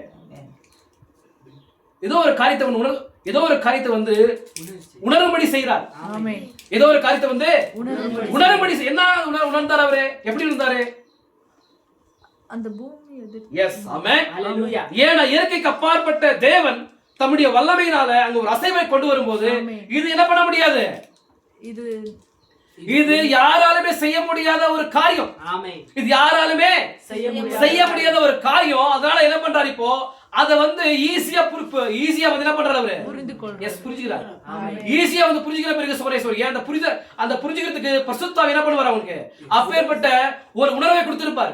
அந்த உணர்வினால என்ன பண்றாங்க, அந்த காரியத்தை வந்து தேவன் அங்க கொண்டு வந்த அந்த மகத்தான அசைவை வந்து அவன் ஈஸியா புரிஞ்சுக்கிறான். ஈஸியா புரிஞ்சுக்கிற பிறகு இது என்னது, இது வந்து சாதாரணமான ஒரு காரியம் இல்ல, இது என்னது, இது ஏதோ இது மகத்தான தேவனுடைய ஒரு வல்லமையான ஒரு காரியமா இருக்குதுன்னு புரிஞ்சுக்கிறாரு. ஏன்னா இவங்க என்ன பண்றாங்க, இவங்க யாருன்னா, இவங்க வந்து இவங்க தேவனுடைய பிள்ளைகளா இருக்கிறாங்க. நான் சொல்றது பவுலும் சீலா வந்து அவங்க யாரா இருக்கிறாங்க, தேவனுடைய பிள்ளைகளா இருக்கிறாங்க. அவங்க அப்பேற்பட்ட ஒரு வேதனைக்குரிய ஒரு காரியத்துல இருந்தாலும் கூட, ஒரு துன்புறுத்த ஒரே வேதனையான ஒரு இடத்துல இருந்தாலும் கூட என்ன பண்றாங்க, தேவனை ஆராதிக்கிறாங்க, சம்பாசிக்கிறாங்க, தேவனை என்ன பண்றாங்க, மகிமைப்படுத்துறாங்க, தேவனை குறித்து பேசிக் கொள்றாங்க. இது எல்லா காரியத்து நிமித்தமாக ஏதோ ஒரு காரியமானது அவங்க என்ன பண்ணிருப்பாங்க, உணர்ந்து பெற்றுக் கொண்டிருப்பாங்க. இல்லைங்களா? எஸ், ஆமென், அல்லேலூயா. அவர்கள் பாடல்களை பாடிக்கொண்டதை அவர் கேட்டதை நான் கற்பனை பண்ணி பார்க்கிறேன். என்ன பண்றேன், இப்போ இவங்க பாடும்போது ஒரு வேலை என்ன பண்ணிருப்பாங்க, கற்பனை யோசனை பண்ணி பார்த்திருப்பான். அவர்கள் சாட்சி கூறிக்கொண்டதையும் அவர் கேட்டான். அவங்க என்ன பண்ணிட்டு இருந்தாங்க, தன்னுடைய வாழ்க்கையில் தேவன் எப்படி அற்புதங்கள் அவங்கள வந்து சந்தித்தார். ப்ளீஸ் தயவு செஞ்சு கரெக்டா பேசணுமா. தேவன் என்ன பண்றாரா, இப்ப தேவன் வந்து எப்படி சாட்சி கூறுறாங்கன்னா, தன்னுடைய வாழ்க்கையில சில காரியங்கள் தேவன் செஞ்சிருப்பாரு இல்லையா, அதை வந்து என்ன பண்றாங்கன்னா சாட்சி பகிர்றாங்க, சாட்சி பகிர்ந்து கொள்றாங்க. இப்ப அந்த காரியங்களை பார்த்திருப்பாங்க யாரு, அந்த சிறைசாலை அதிகாரி. அவர்கள் சாட்சி கூறிக்கொண்டிருந்ததையும் அவன் கேட்டான். அவர்களுடைய சம்பாஷணைகளையும் உரையாடலையும் கூட கேட்டான். இந்த காரியங்களை கேட்கும் போது சுரேஸ்வரியே அவருக்கு ஏதோ ஒரு காரியமானது அவனுடைய உணர்வுனால என்ன ஏதோ ஒரு காரியத்தை அவர் பெற்றுக்கொண்டே இருக்கிறான். சரிங்களா? ஏதோ ஒரு காரியத்தை வந்து என்ன பண்றாங்க, இவங்க சாட்சியின் மூலமாக, இவங்க சம்பாஷணை மூலமாக, இவங்களுடைய உரையாடல் மூலமாக, இவங்களுடைய பாடல்கள் மூலமாக, ஆராதனை மூலமாக ஏதோ ஒரு காரியத்தை அவன் வந்து பெற்றுக்கொண்டிருக்கிறான், பெற்றுக்கொண்டே இருக்கிறான். விசுவாசிகளா? இப்பொழுது ஜனங்களே, நாம் அப்படியே ஒரு நிமிடம் சிந்தித்து பார்ப்போம். அடிக்கப்பட்ட கைதிகளாய் இருந்த அந்த 2 மனிதர்கள் பேசிக் கொண்டிருந்ததை அவன் கேட்டது நிமித்தமாக அந்த ரோம நூற்றுக்கு அதிபதி நம்பி ஏற்றுக்கொண்டான். ஆனால் அவர்களுடைய சாட்சியை அவன் கேட்டுக் கொண்டிருந்தது. ஆனால் அவர்களுடைய சாட்சியை அவன் கேட்டுக்கொண்டிருந்தது ரட்சிக்கப்படுவதற்கு நான் என்ன செய்ய வேண்டும் என்று அவன் கூற காரணமாகும் ஆமென் அல்லேலூயா என்று அவன் கூற காரணமாகும் அளவுக்கு அவ்வளவு ஒரு தாக்கத்தை ஏற்படுத்தி இருந்தது. ஆமென் அப்படியானால் நம்முடைய செல்வாக்கை கொண்டு நாம் என்ன செய்ய வேண்டும் பாருங்கள். சொல்லுதா உங்களுக்கு? இப்போ அப்பேற்பட்ட ஒரு வேதனைக்குரிய ஒரு இடத்துல இருக்கிறாங்க. அவங்க செய்கிற ஒரு காரியத்தை நிமித்தமாக இப்ப என்ன பண்றான் வந்தவன்? ரட்சிப்பை பெற்றுக்கொள்வதற்கு. அந்த வார்த்தை படிக்கலாமா? ஆமென்.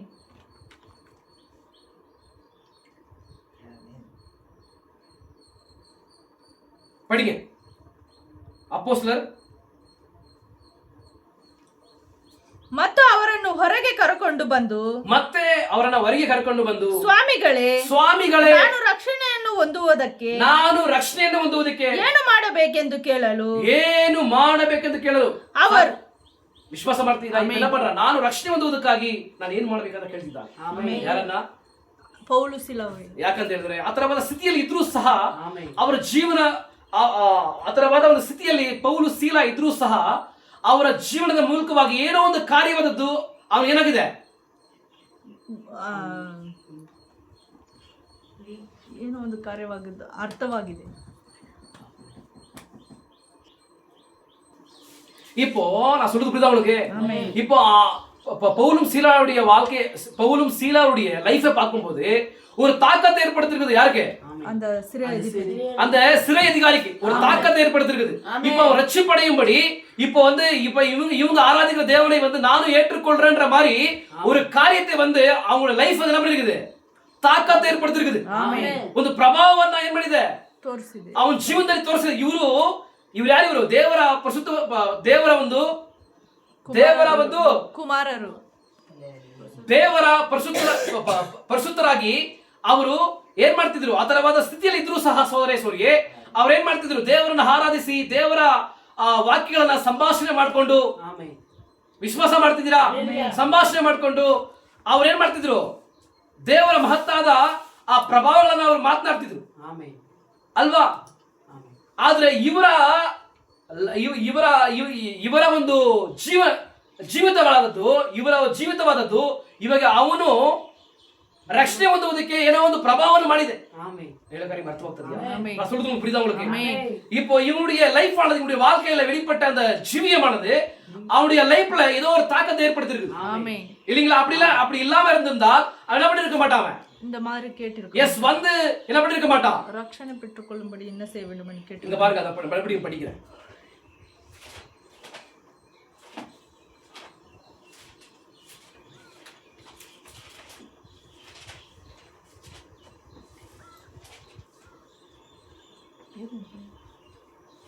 அப்பொழுது அவன் தீபங்களை கொண்டு வர சொல்லி உள்ளே ஓடி நடுநடுங்கி பவுலுக்கும் சீலாவுக்கும் முன்பாக விழுந்து என்ன பண்றா, இப்போ அவர்களை வெளியே அழைத்து வந்து ஆண்டவர்மாரே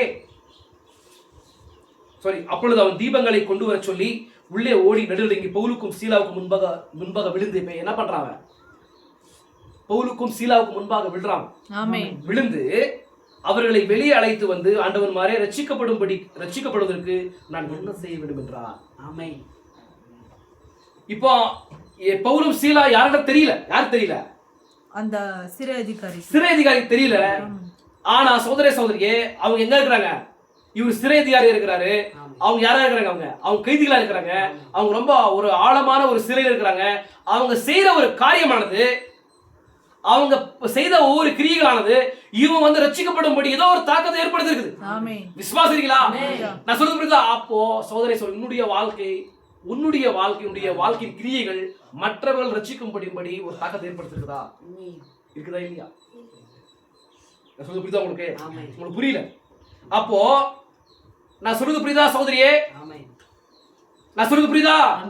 இப்போ அவங்க அந்த சிறை அதிகாரி ஒரு பிரஜாதி, யாரவன்? அவன் ரோமானியன். ஆனா இவங்க கிறிஸ்தவர்களா இருக்கிறாங்க. இவங்க பண்ற ஒவ்வொரு காரியமே அவன் ரட்சிப்படையும்படி அவன் நான் ரட்சிப்படையும்படி நான் என்ன செய்யணுன்ற மாதிரி கேட்கிற அளவுக்கு ஏதோ ஒரு தாக்கத்தை ஏற்படுத்திருக்குது. ஆனால் உங்களுடைய வாழ்க்கை எத்தனை பேருக்கு அந்த மாதிரி ஒரு தாக்கத்தை ஏற்படுத்திருக்குது? நான் கேட்கிறவங்களை கேள்வி கேட்கிறேன். உங்க வாழ்க்கை மற்றவர்களுக்கு பிரயோஜனமா இருக்குதா? ஏன்னா அப்பேற்பட்ட ஒரு சூழ்நிலை இருந்தாலும் கூட சோதனை சோதியே அவருடைய அப்பேற்பட்ட, நான் சொல்றதை கொஞ்சம் புரியுங்க, இங்க பாருங்க ப்ளீஸ், தயவு செஞ்சு பாருங்க. அவங்க அப்பேற்பட்ட ஒரு வேதனைக்குரிய இடத்துல இருந்தாலும் கூட அவங்களுடைய லைஃப் ஆனது ஒரு தாக்கத்தை ஏற்படுத்திருக்குது. ஆனா சகோதர சோரியே, நீங்க எப்படி இருக்கீங்க? நீங்க சிறையில இல்ல, நீங்க விடுதலையோடு இருக்கிறீங்க. விடுதலையோடு இருக்கிறவங்களுடைய வாழ்க்கை மற்றவர்களுக்கு தாக்கத்தை ஏற்படுத்திருக்குதா? உங்க மேல கம்ப்ளைண்ட் வருதுங்க. நீங்க என்ன பண்றீங்கன்னா, இங்க ஒரு மாதிரி நடிக்கிறீங்க, இங்க உட்கார்ந்த இடத்துல வந்து இங்க தேவ சமூகத்துல வந்து நீங்க என்ன பண்றீங்கன்னா, உங்களை வந்து பரிசுத்தவான்களை போல என்ன பண்றீங்க, வெளிப்படுத்துறீங்க. பரிசுத்தவான்களை போல காட்டிக்கொள்றீங்க. பரிசுத்தவான்களை போல, பரிசுத்த சீமாட்டிகளை போல என்ன பண்றீங்கன்னா, நீங்க வந்து உங்களை காட்டிக்கொள்றீங்க. வெளியில போனா உங்களுக்கும் கிறிஸ்துவத்துக்கும் எந்த ஒரு சம்பந்தமே இல்லாத மாதிரி எடுத்துக்கொள்றீங்க. உங்க மேல கம்ப்ளைண்ட். விசுவாசிக்கிறீங்களா? ஏன்னா சகோதர சோரியே, நீங்க என்ன பண்ண மாட்டேங்கிறீங்க? நான் யாருன்றது உங்களுக்கு தெரியல. நான் யாரு? தேவன் எதுக்காக எனக்கு இப்பேற்பட்ட ஒரு ரட்சிப்பை கொடுக்கணும்? அவருடைய மீட்பு திட்டத்தில் என்னை ஏன் தேவன் தெரிந்து கொள்ளணும்? எப்பேற்பட்ட ஒரு ஸ்தானத்துக்கு தேவன் நம்மளை தெரிந்து கொண்டிருக்கிறார். இதெல்லாம் நீங்க மறந்து என்ன பண்றீங்கன்னா, ஒரு உலக ஸ்ரீயை போல, உலக சீமாட்டியை போல என்ன பண்றீங்க? ஒரு உலக சொல்லுங்க, உலக பெண்மணியை போல என்ன பண்றீங்கன்னா வாழ்றீங்க, பேசுறீங்க. நீங்க பேசுற பேச்சு எல்லாமே தேவன் பார்க்கறாங்க. நீங்க பேசுற பேச்சு எல்லாமே சகோதர சோரியே தேவன் பார்க்கறாரு. இப்படி எல்லாம் நீங்க வாழும்போது, சின்ன சின்ன காரியத்துக்கு எல்லாமே நீங்க வந்து கெட்ட வார்த்தைகளை பேசும்போது, எப்படிங்க தேவன் வந்து உங்களுடைய வாழ்க்கையின் மூலமாக மற்றவர்கள் ரட்சிக்கப்படும்படி ஒரு தாக்கத்தை ஏற்படுத்துவார்? சொல்லுங்க, நான் சொல்ல புரியுதா உங்களுக்கு? அப்ப உங்க வாழ்க்கை வந்து ஒரு கிறிஸ்தவனா இருக்கிறீங்களா? நீங்க ஒரு கிறிஸ்தவனா இருக்கிறீங்களா? இப்ப எப்படி இருந்தாங்க அவங்க? சொல்லுங்க, அவங்க எப்படி இருக்காங்க அவங்க? ஏன்னா அப்பேற்பட்ட ஒரு சிறையில் இருந்தாலும் கூட, ஒரு வேதனையான ஒரு சூழ்நிலையில கூட அவங்க இருந்தாலும் கூட, அவங்க ரொம்ப எப்படி இருப்பாங்க? ஒரு அசுத்தமான இடத்துல இருக்கிறாங்க. ஆனாலும் கூட அவங்க பெற்ற ரட்சிப்பை என்ன பண்றாங்கன்னா, அவங்க பெற்றுக்கொண்ட ரட்சிப்பை வந்து தன்னுடைய வாழ்க்கையில வெளிப்படுத்துறாங்க. ஆமென். அவங்க விசுவாசிக்கிற தேவன் எப்பேற்பட்ட தேவன் என்பதை வந்து என்ன பண்றாங்கன்னா, தன்னுடைய வாழ்க்கை லைஃப்ல வந்து வெளிப்படுத்துறாங்க. அப்போ அப்பேற்பட்ட லைஃப் ஆனது என்ன பண்ணுதுன்னா, மற்றவருடைய வாழ்க்கையில ஒரு தாக்கத்தை ஏற்படுத்தி நாம் ஆராதிக்கிற தேவனை அவர்களும் ஆராதிக்கும்படி செய்து. ஆனா நம்ம இந்த கிராமத்துல, இங்க சுற்றுப்புறத்துல, நம்ம சொந்த பந்தத்துல, நம்ம உறவினர்கள் உற்றார்கள் மத்தியில அப்பேற்பட்ட ஒரு காரியத்தை வந்து நீங்க ஏற்படுத்திருக்கிறீங்களா? நீங்க இருக்கிற இடத்துல ஏற்படுத்திருக்கிறீங்களா? இல்ல. ஏன் இல்ல சொல்லுங்க பார்க்கலாம். நீங்க இங்க நடிக்கிறீங்க, நீங்க பாவனை விசுவாசிகளை போல நடிக்கிறீங்க. தேவன் எல்லாத்தையும் பார்க்கிறார். சின்ன சின்ன காரியத்துக்கு எல்லாமே என்ன பண்றீங்கன்னா, அசுத்தமான வார்த்தைகளை பேசுறீங்க. உங்களை என்ன பண்ண மாட்டேங்கிறீங்க? உங்களை வந்து தாழ்த்த மாட்டேங்கிறீங்க. உங்களை தேவனுடைய சமூகத்துல உங்களை தாழ்த்தி, என்னை மாற்றுங்க தேவனே, என்னை மாற்றி போடுங்க, என்னை வந்து என்ன பண்ணுங்க, என்னை வந்து ஒரு கிறிஸ்தவனை போல மாற்றி போடுங்க, ஒரு கிறிஸ்தவனை போல மாற்றி போடுங்க. நான் ஜெபிக்கிறேன், என்னை அர்ப்பணிக்கிறேன். ஏன்னா உங்களை பார்த்து என்ன பண்றாங்கன்னா, ஆடுதான் என்ன பண்ணும்? ஆடுதான் குட்டி போடணும். மேய்ப்பன் குட்டி போட முடியுமா? மேய்ப்பன் வந்து ஆடுகளை வந்து என்ன பண்ண நல்லா போசித்து நல்லா வளர்க்க முடியும். ஆனா குட்டிகள் போடுறது யாரு? ஆடுகள் தான். ஏன் ஆடுகள் போட முடிய மாட்டேங்குது? இதுதான் காரணம். என்ன காரணம்? உங்க லைஃப் அது என்ன பண்ண மாட்டேங்குது? உங்க லைஃப் வந்து ஒரு முன்மாதிரி இருக்க மாட்டேங்குது. ನಿಮ್ಮ ಜೀವಿತವಾದದ್ದು ಒಬ್ಬರಿಗೆ ನಿಮ್ಮ ಲೈಫ್ ಆದದ್ದು, ನಿಮ್ಮ ಜೀವಿತವಾದದ್ದು ಮತ್ತೊಬ್ಬರು ನೋಡುವಾಗ ಅದು ಪ್ರಯೋಜನವಾಗಿ ಕಾಣಲ್ಪಡಬೇಕು. ಆದರೆ ಪ್ರಯೋಜನವಾಗಿ ಕಾಣಲ್ಪಡ್ತಾ ಇಲ್ಲ. ಯಾಕಂತ ಹೇಳಿದ್ರೆ ನಿಮ್ಮ ಜೀವಿತವಾದದ್ದು ಅದರವಾಗಿದೆ. ನೀವು ಕ್ರಿಸ್ತಲಾಗಿ ನೀವು ಜೀವಿಸ್ತಾ ಇದ್ದೀರಾ. ಒಂದು ಕ್ರಿಸ್ತಲಾಗಿ ಜೀವಿಸ್ತಾ ಇದ್ರೆ ನಿಮ್ಮನ್ನು ಕುರಿತು ಜನಗಳು ಹೇಳ್ಬೇಕು, ಸಾಕ್ಷಿ ಹೇಳ್ಬೇಕು. ನಿಮ್ಮ ಜೀವಿತವನ್ನು ಕುರಿತು ಸಾಕ್ಷಿ ಹೇಳ್ಬೇಕು. ನೀವು ಇರ್ತಕ್ಕಂಥ ಸಮಯದಲ್ಲಿ ನಿಮ್ಮನ್ನು ನೋಡಿ ಸಾಕ್ಷಿ ಹೇಳಲ್ಲ, ನೀವು ಇಲ್ಲದೇ ಇರ್ತಕ್ಕಂಥ ಸಮಯದಲ್ಲಿ ನಿಮ್ಮನ್ನು ಕುರಿತು ಏನು ಮಾಡಬೇಕು? ಸಾಕ್ಷಿ ಹೇಳ್ಬೇಕು. ಆ ಥರ ಒಂದು ಜೀವಿತವನ್ನು ನೀವು ಜೀವಿಸಬೇಕು ಸೋದರಿ. ಆದ್ರೆ ನಾವೇನ್ ಮಾಡ್ತಿದ್ದೀವಿ? ಆ ನಾಮವನ್ನು ನಾವು ಸ್ವೀಕಾರ ಮಾಡಿಕೊಂಡು ನಾವು ರಕ್ಷಣೆ ಒಂದು ಏನ್ ಮಾಡ್ತಿದ್ದೀವಿ? ನಾವು ನಮ್ಮ ಜೀವನದಲ್ಲಿ ಮತ್ತೊಬ್ಬರು ಆಕರ್ಷಣೆ ಹೊಂದುವಂತೆ ಒಂದು ಜೀವಿತವನ್ನು ಜೀವಿಸ್ತಾ ಇಲ್ಲ. ನಾವು ವಿಶ್ವಾಸ ಮಾಡ್ತಿದ್ದೀರಾ? ನಮ್ಮನ್ನು ಕುರಿತು ನಮ್ಮ ಹಿರಿಯರು, ನಮ್ಮ ಸ್ವಂತ ಬಂಧಗಳು, ನಮ್ಮ ಸ್ವಂತ ಬಂಧುಗಳಿಗೆ ಏನ್ ಮಾಡ್ಬೇಕಂತ ಹೇಳಿದ್ರೆ ಸೋರೇಶ್ವರಿಗೆ ನಮ್ಮನ್ನು ಕುರಿತು ಏನ್ ಮಾಡ್ಬೇಕು ಅವರು ಸಾಕ್ಷಿ ಹೇಳ್ಬೇಕು. ಆ ತರ ಜೀವಿತ ಜೀವಿಸ್ಬೇಕು ನಾವು. ಇಲ್ಲಿ ನೋಡಿ,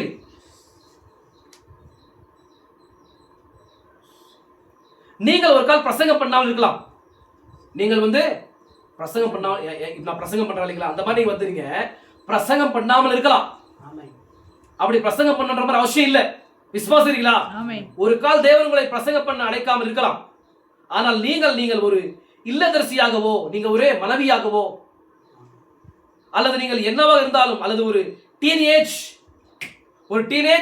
பிள்ளையாகவோ இருந்தாலும் நாம் எதையாகிலும் செய்வோம். அது உங்களுக்கு தெரியும். ஜனங்கள் நல்லது அங்கே போய் கொண்டிருக்கிறானே அவன் தான் கிறிஸ்தவன், அதுதான் கிறிஸ்தவன் என்று அவர்களை கூற செய்கிற ஒரு ஜீவியுங்கள். நீங்க என்ன பண்ணுவீங்க? சொல்லுங்க உங்களுக்கு, நீங்க எப்பேற்பட்ட லைஃப் வாழணுங்க அதோட நீங்க போகும்போது உங்களை பார்த்து பாருங்க, அவங்க தாங்க உண்மையான கிறிஸ்தவங்க, அவங்க தான் உண்மையான ஒரு கிறிஸ்தவன், அவங்க தான் உண்மையான ஒரு கிறிஸ்தவன்ற மாதிரி சொல்லணும். ஆனா உங்களை பார்த்து சொல்றாங்களா? ஏன் சொல்ல மாட்டேங்கிறாங்க? ஏன்னா நீங்க உங்களை என்ன பண்ண மாட்டேங்கிறீங்க. நான் ஒரு கிறிஸ்தவன்ற மாதிரி தேவன் எப்படி வாழ்ந்தாரு, எந்த ஒரு நோக்கத்துல வாழ்ந்தார், அவர் எப்படி இந்த உலகத்துல வந்து வாழ்ந்தார்ன்ற காரியங்கள் நீங்க என்ன பண்ண மாட்டீங்க, தெரிந்து கொள்ள மாட்டீங்க. நான் சொல்றது புரியுதா உங்களுக்கு? அப்ப சோதனை சொல்றீங்க, நீங்க ஒரு கிறிஸ்தவனா இருந்தீங்கன்னா உங்களை பார்த்து பின்னாடி இதோ பாருங்க மகத்தான தேவனுடைய பிள்ளைகள் போறாங்க, உண்மையானவங்க, அவங்க உண்மையான கிறிஸ்தவன், அவ்வளவுதான் உண்மையான கிறிஸ்தவன் அவன் தான் மாதிரி சொல்லணும். அந்த மாதிரி ஒரு ஜீவித்தை வாழுங்க. யாரா இருந்தாலுமே, ஒரு டீனேஜ் கேர்ளா இருந்தாலுமே, ஒரு டீனேஜ் பையனா இருந்தாலுமே, ஒரு வாலிப பையனா இருந்தாலுமே, ஒரு பாட்டியா இருந்தாலுமே, நீங்களா இருந்தாலும் நானா இருந்தாலுமே ஒரு மாதிரியா நம்ம இருக்கணும். இந்த நம்மளை பார்க்கும்போது உண்மையான கிறிஸ்தவன்ற மாதிரி சொல்லணும். இங்க இருக்கிற பேச்சு எடுத்துட்டு அங்க சொல்றது, அங்க இருக்கிற பேச்சு இங்க எடுத்து சொல்றது, அவங்க செல்லுன்ற மாதிரி சொல்றது, இவங்க செல்லுன்ற மாதிரி சொல்றது, இதெல்லாம் கிறிஸ்துவனுடைய வாழ்க்கையா? யோசனை பண்ணி பாருங்க. தேவன் இதெல்லாம் பார்க்க மாட்டாரா? தூதன் வந்து நீங்க என்ன சொல்றீங்களோ எல்லாத்தையுமே என்ன பண்றாரா? ரெக்கார்ட் பண்றாரா? நீங்க ஒருவேளை என்ன ஏமாத்தலாம், என்ன பண்ணலாம்? என்ன ஏமாத்தலாங்க யஷ்வந்த், லாசர், என்ன நீ ஏமாத்தலாம். நான் என்ன பண்றேன்? நான் பார்க்க மாட்டேன். தேவன் பார்க்கிறார். உங்களை எல்லாருமே சொல்றேன், நான் தேவன் பார்க்கிறார். நீங்க என்ன பண்றீங்கன்றத வந்து தேவன் அவருடைய கண்களுக்கு மறைவானது ஒன்றுமே இல்லை. வார்த்தை சொல்லுது இல்லீங்களா? ಅವರ ಕಣ್ಗಳಿಗೆ ಕಾಣದೇ ಇರತಕ್ಕಂಥದ್ದು ಯಾವುದಿಲ್ಲ, ಎಲ್ಲ ಕಾಣಲ್ಪಡುತ್ತೆ. ನಿಮ್ಮ ಜೀವನದಲ್ಲಿ ಏನೇನು ಮಾಡ್ತಿದ್ದೀರೋ, ಏನೇನು ಚಿಂತೆ ಮಾಡ್ತಿದ್ದೀರೋ, ಯಾರನ್ನ ಕುರಿತು ಯಾವ ತರವಾದ ಒಂದು ಭಾವನೆ ನಿಮ್ಮಲ್ಲಿ ಇದೆಯೋ ಎಲ್ಲವನ್ನ ದೇವರು ಅರ್ತಿದ್ದಾನೆ. ವಿಶ್ವಾಸ ಮಾಡ್ತಿದ್ದೀರಾ ಸೋರೇಶ್ವರಿ? ಇದೆಲ್ಲ ಒಂದು ಕ್ರಿಸ್ತನ ಜೀವಿತನ. ಬೇರೆಯವರ ಬಗ್ಗೆ ನಿಮ್ಗೆ ಏನು புரியுதா? வேற ஒரு குடும்பத்தில் நடக்கிற காரியங்களை கொடுத்து உங்களுக்கு என்ன? உங்களுக்கு அவங்க வாழ்றாங்க. நமக்கு எது சொல்லுங்க பார்க்கலாம். சொல்லுங்க. இந்த மாதிரி காரியங்களை செய்யும்போது, உங்களை நீங்க போகும்போது உங்களை என்ன சொல்லுவாங்க? உங்களை பார்த்து திட்டுவாங்களா, இல்ல உங்களை பார்த்து இவங்க தான் உண்மையான கிறிஸ்தவன்ற மாதிரி சொல்றாங்களா? அப்போ திட்டினா நீங்க என்ன பண்ணீங்க? இன்னும் மறுபடியும் பிறக்கிற அனுபவத்துக்கு நீங்க வரல. மறுபடியும் தேவனுடைய ராஜ்யத்தில் நீங்க பிறக்கல. நீங்க அப்படி தேவனுடைய ராஜ்யத்தில் பிறந்திருந்தீங்கன்னா உங்க லைஃப் வந்து உங்களுடைய லைஃப் ஆனது, உங்களுடைய வாழ்க்கையானது மற்றவர்களுக்கு தாக்கத்தை ஏற்படுத்திருக்கும். இவங்க ஆராதிக்கிற தேவன் தான் உண்மையான தேவன். அதனாலதான் இவங்க எப்படி வாழ்றாங்க? இவங்க பரிசுத்தமாய் வாழ்றாங்க. இவங்க பேசுற சமாதானமே, இவங்க பேசுனாங்கன்னா சமாதானமான வார்த்தைகளை பேசுறாங்க. இவங்க பேசுறாங்கன்னா சமாதானமான வாழ்க்கை, சமாதானமான பேச்சுகளை பேசுறாங்க. இவங்க நம்ம குடும்பத்துக்கு வந்தாங்கன்னா நம்ம சண்டை, நம்ம வீட்டுல வந்து பிரச்சனை இருந்தாலும், நம்ம வீட்டுல வந்து பிரச்சனை சொல்றது புரியுதா உங்களுக்கு? பிரச்சனைகளா இருந்தாலும் கூட இவங்க உள்ள வந்தாங்கன்னா சமாதானப்படுத்துவாங்க. இவங்க வந்தாங்கன்னா நல்லது நடக்கும் வீட்டுல. ஏன்னா அவங்க வரும்போது தேவன் வராரு.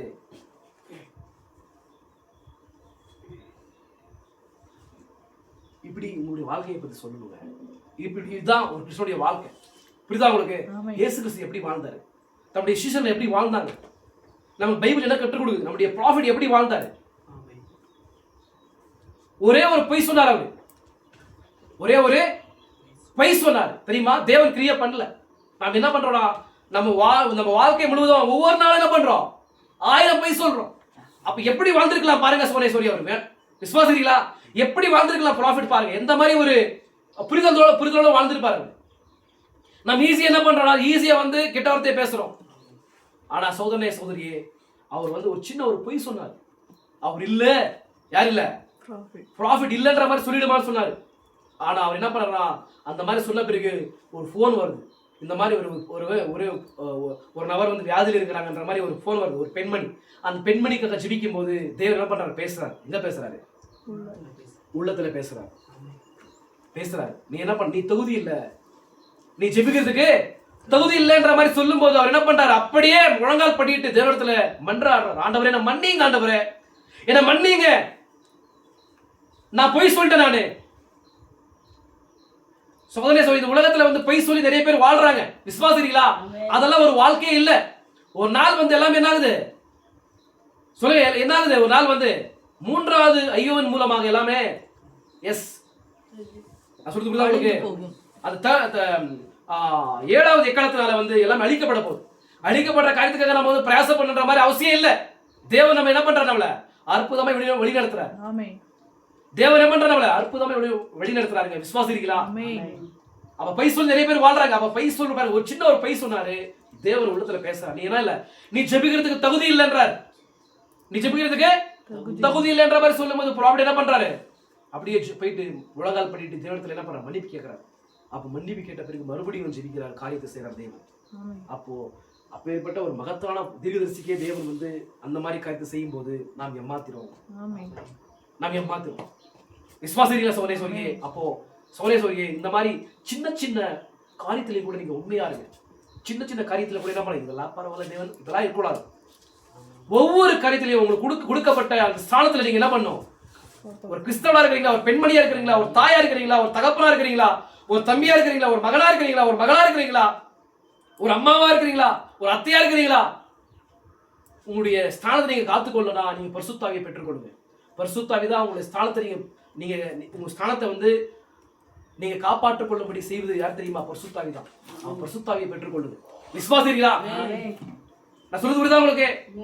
அப்போ உங்களை பார்த்து நீங்க முன்னாடி போகும்போது இவங்க யார் சொல்லணும், இவங்க எல்லாம் கிறிஸ்தவங்களா, இவங்க இந்த மாதிரி எல்லாம் பேசுறாங்க, இந்த மாதிரி எல்லாம் இவங்க வந்து பொய் பேசுறாங்க, இந்த மாதிரி எல்லாம் திட்டுறாங்க, இந்த மாதிரி எல்லாம் சுத்தமான வார்த்தைகளை பேசுறாங்க, இவங்க எல்லாம் கிறிஸ்தவங்களா?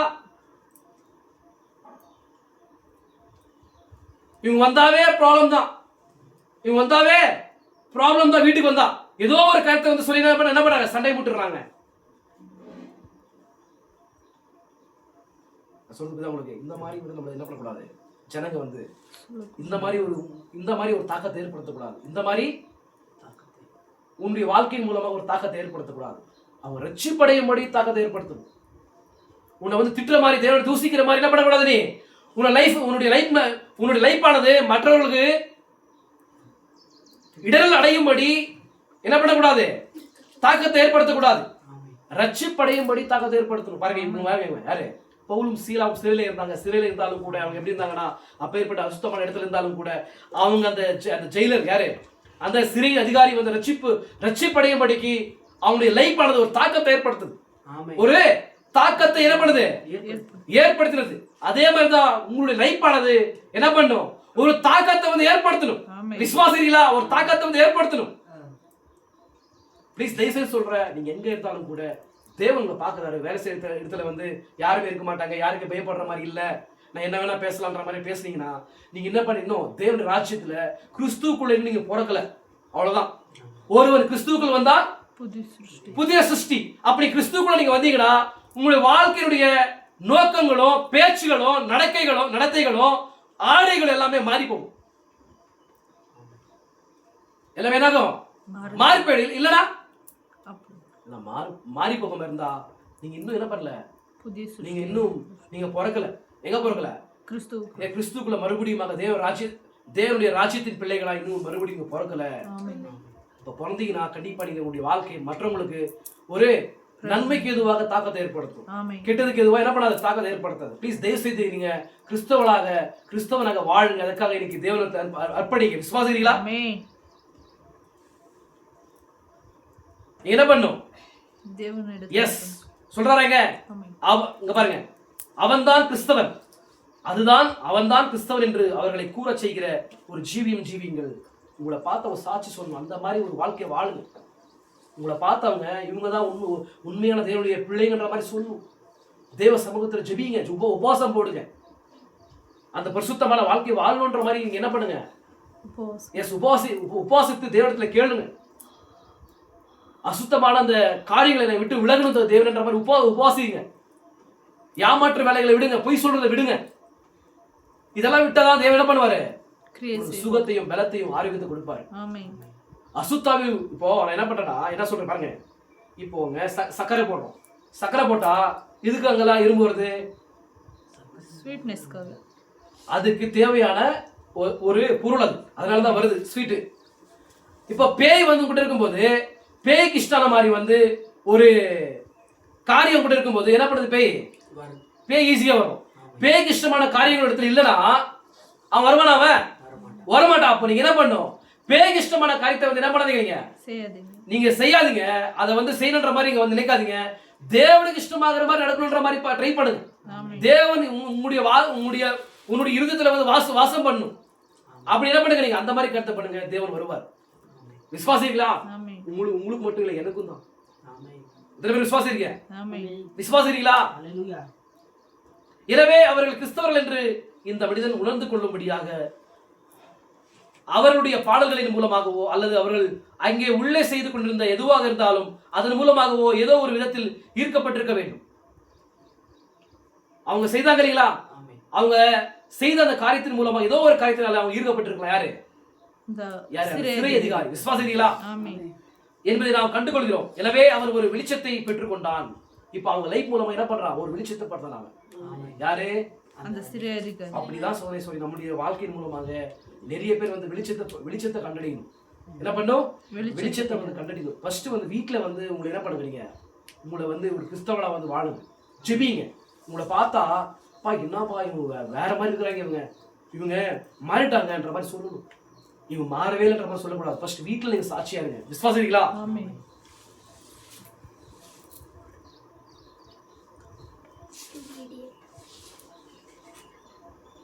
எனவே அவன் ஒரு வெளிச்சத்தை பெற்றுக்கொண்டான். அவன் உள்ளே வந்து பவுல் அங்கே நின்று கொண்டிருந்ததை கண்டபோது அங்கே உள்ளே பின்புறத்தில் இருந்த அந்த கைதிகள் கூட அவர்கள் யாருமே தப்பி செல்லும்படி முயற்சி செய்யவில்லை.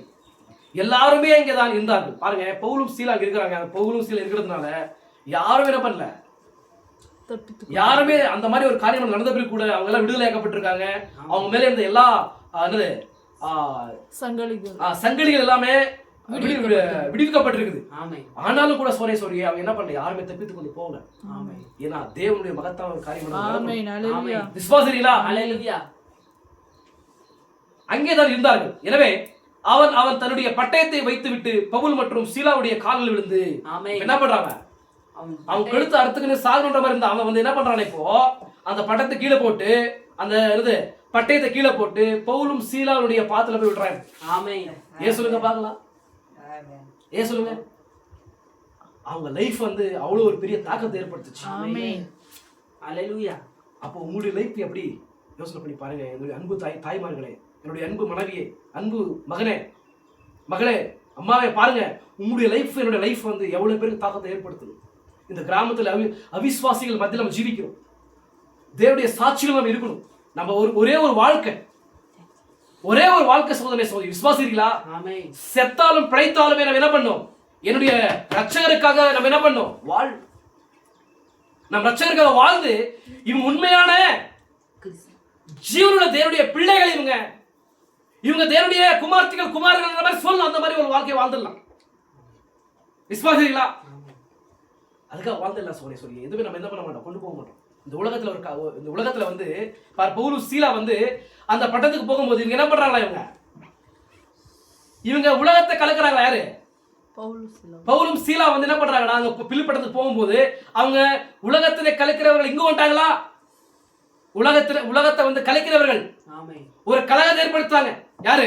இவங்க மூலமாக ரட்சிப்பின் மார்க்கமானது வெளிப்படுது. இவங்க மூலமாக ஒரு காரியமானது வெளிப்படுது. தேவன் என்ன பண்றாரு, இவங்களை மெசஞ்சர்ஸை கொண்டு போறாரு. இப்போ எல்லா இடத்துக்கும் மெசஞ்சர்ஸை கொண்டு போயிட்டு இவங்க மூலமா தேவன் வந்து வெளிப்படும் பொழுது இவங்க நமக்கு ஒரு கலகத்தை ஏற்படுத்துறாங்க, உண்மையான கருத்தை வெளிப்படுத்துறாங்க இவங்க. அப்போ உன்னுடைய லைஃப் என்னுடைய லைஃப் வந்து மற்றவர்களுக்கு ஒரு தாக்கத்தை ஏற்படுத்தணும். இவர் தான் உண்மையான ஜீவனுடைய தேவன் என்பதை வந்து அவங்க என்ன பண்ணும், நம் தேவன் ஆராதிக்கும். அப்பேற்பட்ட ஒரு லைஃப் நீங்க என்ன பண்ணும், வாழணும். இன்றைக்கு நீங்க அர்ப்பணிங்க. விசுவாசிக்கிறீங்களா? ஆமென். அல்லேலூயா. எந்த ஒரு விஷயத்திலும் கூட சகோதரரே சகோதரியே தேவனை விட்டு கொடுக்காதீங்க. அசுத்தமான காரியங்கள்ல வந்து நீங்க என்ன பண்ணுங்க, ஈடுபடாதீங்க.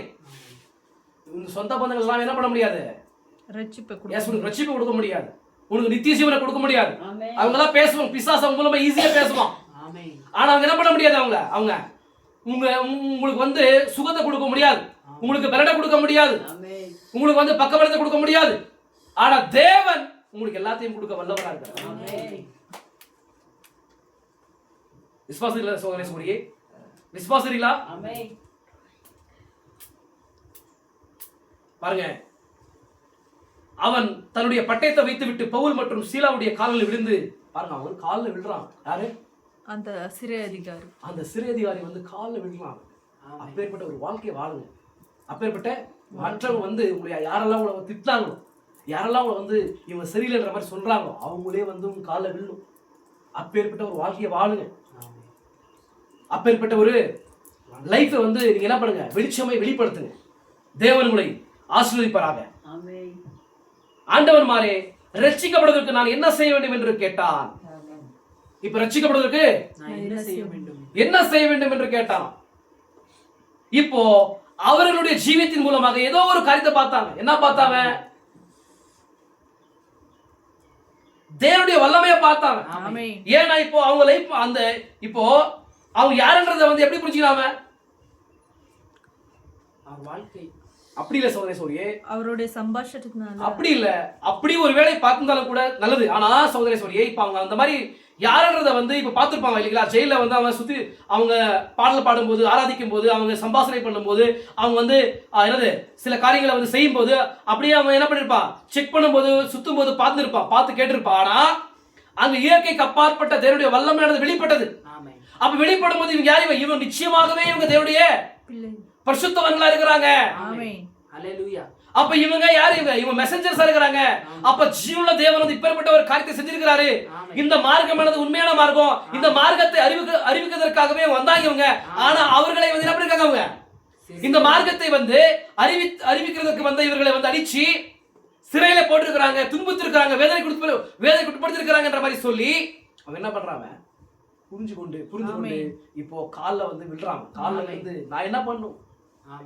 ஏன்னா அவன் தேவனுடைய வல்லமையை பார்த்தான். இவங்க யாருன்னு, இவங்க உண்மையான தேவனுடைய மெசஞ்சர்ஸா இருக்கிறாங்க. இப்ப அவர் புறஜாதி மனவாட்டிக்கு அவன் வந்து ஒப்பிட்டு பேசலாம், ஒரு அடையாளமா இருக்கிறாங்க. இப்ப தேவன் மெசஞ்சர்ஸ் அனுப்புனாரா?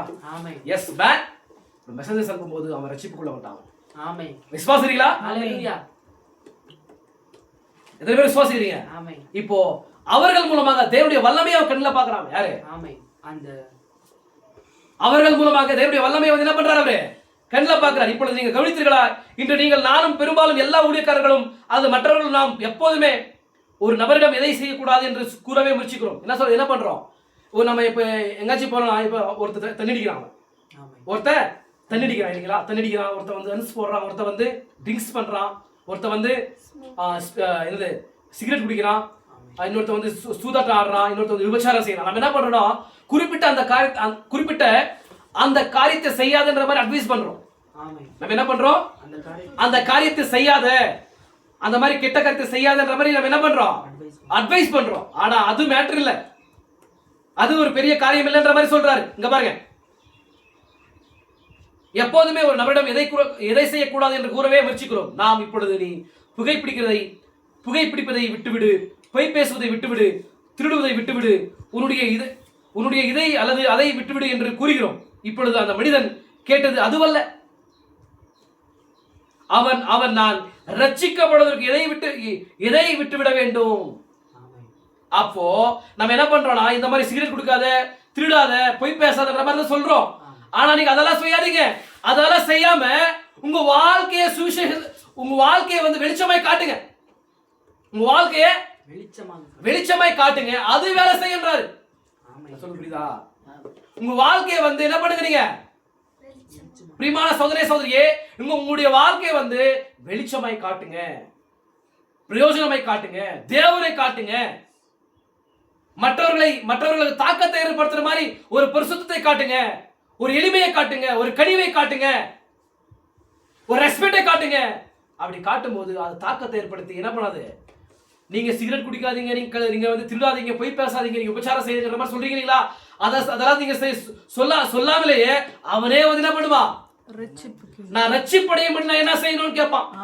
அப்ப ரட்சிக்கப்பட்டவன் இதெல்லாம் என்ன ஆயிடுது, இது எல்லாமே அவனை விட்டு போயிடும். அப்போ உண்மையானதை வந்து பெற்றுக்கொள்ளும்படி நீங்க என்ன பண்ணுறீங்க, ஒரு தாக்கத்தை ஏற்படுத்துங்க. உண்மையானதை மகத்தான ரட்சிப்பை பெற்றுக்கொள்ளும்படி ஒரு தாக்கத்தை நீங்க ஏற்படுத்துகிறீங்க. விசுவாசிகளா, இப்பொழுது அந்த மனிதன் கேட்டது அதுவல்ல, அவன் நான் ரட்சிக்கப்படுவதற்கு எதை விட்டு விட வேண்டும் என்று கேட்கவில்லை, அவன் ரட்சிக்கப்படுவதற்கு நான் என்ன செய்ய வேண்டும் என்று தான் கேட்டான். நான் ரட்சிக்கப்படுவதற்கு நான் என்ன விட்டு விட வேண்டும் என்று அவன் கேட்கலாம. ನಾನು ರಕ್ಷಣೆ ಹೋಗ್ಬೇಕಂತ ಹೇಳಿದ್ರೆ ನಾನು ಏನ್ ಬಿಡ್ಬೇಕಂತ ಕೇಳಿಲ್ಲ ಅವನು. ನಾನು ರಕ್ಷಣೆ ಹೊಂದಬೇಕಂತ ಹೇಳಿದ್ರೆ ನಾನು ಏನ್ ಮಾಡಬೇಕು? ವಿಶ್ವಾಸ ಮಾಡ್ತಿದ್ದೀರಾ? ವ್ಯತ್ಯಾಸವನ್ನು ಅರ್ಥ ಮಾಡ್ಕೊಳ್ತಿದ್ದೀರಾ? பாருங்கள் அவர்கள் செய்து வரும் எதை கட்டாயமாக விட்டுவிட வேண்டும் என்று நாம் அவர்களும் கூற முயற்சிக்கிறோம். பாருங்கள், நல்லது, நான் நிச்சயமாக அதை அல்லது மற்றதை செய்தாக வேண்டும் என்று கூறுகிறோம். இல்லை, பாருங்கள், அதுவல்ல கேள்வி. நான் என்ன செய்ய வேண்டும் என்பதுதான் கேள்வி. நான் இதை விட்டுவிட வேண்டும் என்பதல்ல. ஆனால் நீங்கள் என்ன செய்ய வேண்டும் என்று உங்களிடம் எதிர்பார்க்கப்படுகிறதோ சரியாக அதையே நீங்கள் செய்யுங்கள். மற்ற எல்லா காரியங்களும் தானாகவே கவனத்தில் எடுத்துக் கொள்ளப்படும். ரட்சிக்கப்படுவதற்கு நான் என்ன செய்ய வேண்டும் என்ற கேள்வி என்ற கேள்விக்கு பவுல் அளித்த பதிலை நீங்கள் செய்யும் போது உங்களுடைய பொய் பேசுதல், திருடுதல் அல்லது முதருந்தல், சூதாடுதல், பொல்லாங்கான காரியங்களை செய்தல் அவை யாவும் நின்றுவிடும். அப்போ நான் ரட்சிப்படையும்படி நான் என்ன விட்டுடணும்ன்ற மாதிரி கேட்க கூடாதான? நான் ரட்சிப்படையும்படி என்ன செய்யணும், நீ என்ன பண்ணிப்ப, நீ ரட்சிப்படையும்படி என்ன பண்ணும் என்ற மாதிரி கேட்கும் போது தான் அவர் சொல்றார், நீ என்ன பண்ணு, நீ கர்த்தராகிய இயேசு கிறிஸ்துவை விசுவாசி. நீ என்ன பண்ணு. இப்போ அவங்க அந்த மாதிரி காரியமானது அங்க நடக்கும்போது அந்த சிறை அதிகாரி வந்து பாக்குறாங்க இல்லைங்களா? அப்ப பார்க்கும்போது சொல்லி அவங்க தப்பித்து கொண்டு போகல, அவங்க அங்கே இருக்கிறாங்க. அப்போ அவன் வந்து தன்னுடைய ஜீவனை வந்து அவன் கொலை பண்ணிக்கணும்ன்ற மாதிரி பார்க்கும்போது அப்ப அவன் என்ன பண்றாங்கடா, நீ என்ன பண்ணாத உன்னுடைய பவுல் வந்து உரத்த சத்தமாய் வந்து நீ உனக்கு எதுவுமே கிடிது செய்து கொள்ளாத என்ற மாதிரி சொல்றாரு. இதெல்லாம் பாக்குற யார் பாக்குறது? சிறை அதிகாரி பாக்குறாரு. அப்ப சிறை அதிகாரி பார்க்கும்போது அவங்க லைஃப் வந்து அவங்களுக்கு ஒரு தாக்கத்தை ஏற்படுத்துது. அவங்க லைஃப் ஆனது ஒரு தாக்கத்தை ஏற்படுத்துச்சு. இப்ப அதனாலதான் அப்போ அவங்க பெற்றுக்கொண்ட தேவன் தான் உண்மையான தேவன். பாருங்க, இப்பேற்பட்ட தப்பித்துக் கொள்ளும்படியான ஒரு போக்கையும் தேவன் ஏற்படுத்தி வைத்திருக்கும் போது அவங்க தப்பித்துக் கொள்ளாம என்னுடைய ஜீவனை பாதுகாக்கிறாங்களே. இப்ப அங்க இருக்கிற மத்தவங்க என்ன பண்றாங்க, அவர் வந்து சத்து போன மேல ஓடிலாடுற மாதிரி இருப்பாங்க. ஆனா இவங்க கிறிஸ்தவர்களா இருக்கிறாங்க. இவங்க பாருங்க, அவன் யாரு, அந்த சிறை அதிகாரி கூட சாகக்கூடாதுன்ற மாதிரி பாக்குறாங்க. சிறை அதிகாரி சாகக்கூடாதுன்ற மாதிரி பாக்குறாங்க. எப்பேற்பட்ட இருதயம் பாருங்க. அப்ப நம்ம இருதயம் எப்படி இருக்குது? நம்ம என்ன பண்றோம், நம்ம வந்து என்ன பண்றோம்னா நம்ம வந்து அவங்க திட்டுறோம், சாபத்தை கொடுக்குறோம். ஆனா பாருங்க சோழேஸ்வரி, அவர் எப்பேற்பட்ட தேவன் பாருங்க. அந்த தேவனுடைய பிள்ளைகளா இருக்கிற அவங்க பாருங்க எப்படி என்ன பண்றாங்க, அவங்க கூட எதிரி கூட என்ன பண்ணக்கூடாது, சாகக்கூடாதுன்ற மாதிரி நினைக்கிற இருதயம் நமக்கு இருக்கணும். யாருக்கு? கிறிஸ்தவர்கள், விசுவாசிகளா? அவர் சொல்றாரு பாருங்க, அவர் கர்த்தராகிய இயேசு கிறிஸ்து விசுவாசி, அப்பொழுது நீயும் உன் வீட்டார் ரட்சிக்கப்படுவீர்கள். கர்த்தராகிய இயேசுவை விசுவாசி. யார் விசுவாசிக்கிறது? இப்போ சிறை அதிகாரி விசுவாசிக்கிறார். எங்காச்சும் போகணுமா நீங்க? டைம் இருக்குதா இல்லைங்களா? அப்ப சோதனை சௌரியே, அப்ப நீங்க என்ன பண்ணுறீங்க, கர்த்தராகிய இயேசு கிறிஸ்துவை விசுவாசிங்க. நீ விசுவாசி, அப்பொழுது நீயும் உன் வீட்டார் ரட்சிக்கப்படுவீர்கள். அப்ப நீ ஃபர்ஸ்ட் விசுவாசி. அப்ப விசுவாசி ஒரு மனுஷன் வந்து விசுவாசிக்கிறதுக்கு ஒரு மனுஷன் வந்து தேவனை விசுவாசிக்கிறதுக்கு அவங்க வெளிப்பாடு தேவை இல்லைங்களா? நான் எப்படி ரட்சிக்கப்பட்டேன்றதுக்கான ஒரு அஸ்திபரம் ஒன்று தேவையா இருக்குது. அப்ப அந்த ஒரு வெளிப்பாடு ஒரு விசுவாசி தெரியணும். அப்ப தெரியும் போதுதான் எஸ் நான் ஒரு விசுவாசி என்ற மாதிரி அவங்க பிலீவ் பண்ண முடியும். விசுவாசிங்களா? இப்ப பாருங்க, நாம் உலக தோற்றத்துக்கு முன் சுவிகார புத்திரராகவும் தேவனுடைய புத்திரராகவும் முன்குறிக்கப்பட்டிருக்கிறோம். யாரு? நம்ம யார் முன்குறிக்கப்பட்டிருக்கோமா? ஹலோ ப்ளீஸ் சொல்லுங்க.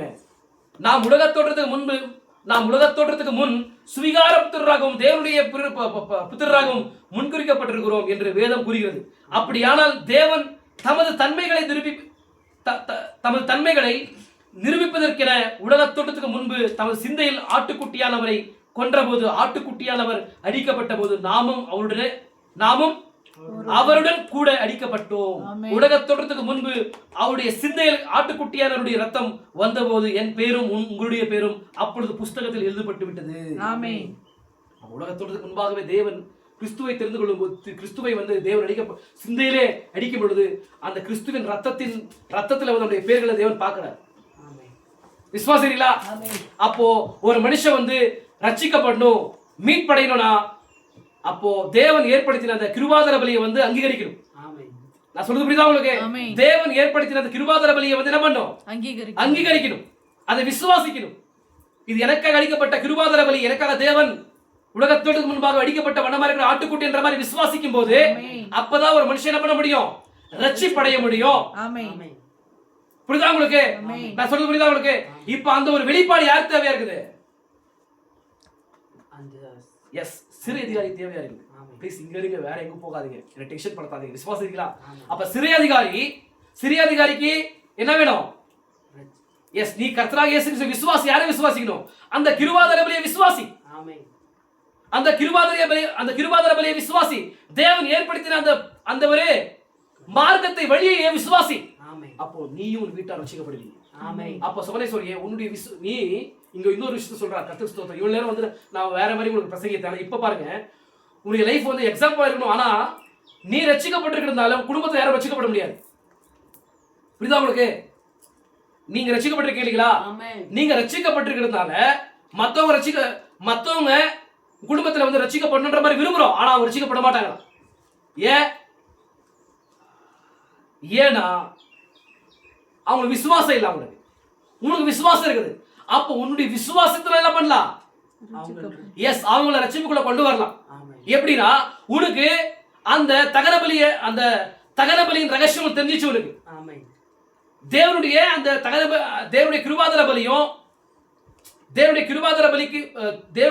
கிருபாதார பலிக்குரிய ரகசியம் வெளிப்பாடுகள் தெரிஞ்சிச்சு உங்களுக்கு.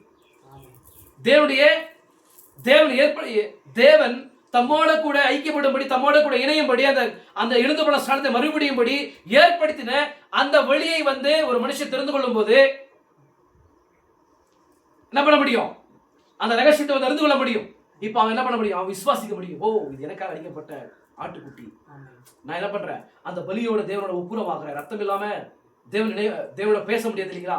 அவன் ரத்தத்தோட என்ன பண்றேன்? நானு தேவனோட கூட நான் பேசுறேன், தேவனோட கூட நான் ஐக்கியப்படுறேன். அப்ப ஐக்கியப்படும் போது பரிசுத்தாவி, நான் யாரு, என்னுடைய பூர்வீகம் எது, என்னுடைய வாழ்க்கை முத்திரை அவர் உடைக்கும் போது நான் யாரு, நான் எங்கிருந்து வந்தேன், என்னை குறித்து தேவனுடைய சித்தம் என்ன, நான் எதுக்காக இந்த பூலோகத்துக்கு வந்திருக்கிறேன், நான் என்ன பண்ற மாதிரி தேவன் என்ன பண்ணுவாரு? எல்லாத்தையும் வெளிப்படுத்துவார். மோசஸ்க்கு எப்படி முச்செடியை தேவன் வெளிப்படுத்தினாரோ 5 நிமிஷத்துல அப்பேற்பட்ட ஒரு அனுபவத்தை மோசஸ் பெற்றுக்கொண்டாங்க. அப்படி நம்ம பெற்றுக்கொள்ள முடியும். அப்ப பெற்றுக்கொள்ளும் போது சோமனேஸ்வரியே நம்ம என்ன பண்றோம்? ஓ, நமக்கு தெரிஞ்சிருது தேவனுடைய மீட்பின் திட்டமான நமக்கு பரிபூர்ணமா தெரியும் போது நம்ம என்ன பண்றோம்? எஸ், அந்த கிறிஸ்துவின் ஆவி நமக்குள்ள வருது. விருந்து பேசுகிற ஆவி நமக்குள்ள வந்து என்ன பண்றோம்? தேவனுடைய சமூகத்துல நம்முடைய மகனுக்காக, மகளுக்காக, நம்முடைய சொந்த பந்தங்களுக்காக, உறவினர்களுக்காக, உற்றார்களுக்காக நம்ம முழங்கால் படிட்டு நம்ம ஜெபிப்போம் இல்லைங்களா? அப்ப ஜெபிக்கும் போது சோமனேஸ்வரியே தேவன் என்ன பண்ணுவாரு? எஸ், எப்படி யோபு அந்த தன்னுடைய பிள்ளைகளுக்காக அந்த பலியை அனுதினம் என்ன பண்ணுவார்? அவரு தன்னுடைய பிள்ளைகள் ஒரு பாவம் செய்திருப்பாங்களோன்ற மாதிரி என்ன பண்ணிருப்பாரு? அவர்களுக்கு பதிலாக இவர் என்ன பண்ணுவாரு? பலி செலுத்துவார். அந்த தகன பலியோட கூட அவர்களை நினைவு கூறுவார். யார? குடும்பத்தை நினைவு கூர்ந்து அவர்களுக்காக ஜெபிப்பார். ஆனா அவங்க என்ன பண்ணலாம்? அவங்க எழுந்து போகல. தேவன் யோபு அவங்க எழுந்து போகல. அவர்களை என்ன பண்றாரு? மறுபடியுமாக அவங்க மரித்தாலும் கூட மறுபடியுமாக யோபு அவங்களை பெற்றுக்கொள்றார். விசுவாசிகளா சோமனேஸ்வரியே? அப்போ உன்னுடைய ரட்சிப்பு என்ன பண்ணுது? உன்னுடைய ரட்சிப்பு மற்றவர்கள் ரட்சிக்காது. ஆனா உன் விசுவாசம் ரட்சிக்கும். உன்னுடைய விசுவாசம் எப்படி வருது? வெளிப்பாடு இல்லாம விசுவாசம் வராது. அப்ப விசுவாசம் எப்படி வருதுன்னா வெளிப்பாட்டுலதான் விசுவாசம் வருது. அப்ப உனக்கு அந்த கிருபாதார பலியை குறித்த, தேவனுடைய மீட்பு திட்டத்தை குறித்த, தேவனுடைய மகத்தான ஒரு சிந்தையை குறித்த, ரகசியத்தை குறித்த வெளிப்பாடு உனக்கு புரியும் போது நீ என்ன பண்ற? ஓ நெக்ஸ்ட் என்ன நடக்க போகுதுன்ற மாதிரி என்ன பண்ற? நீ தேவனிடத்துல போயிட்டு மன்றாட போற. மன்றாடும் போது தேவன் என்ன பண்ணுவாங்க?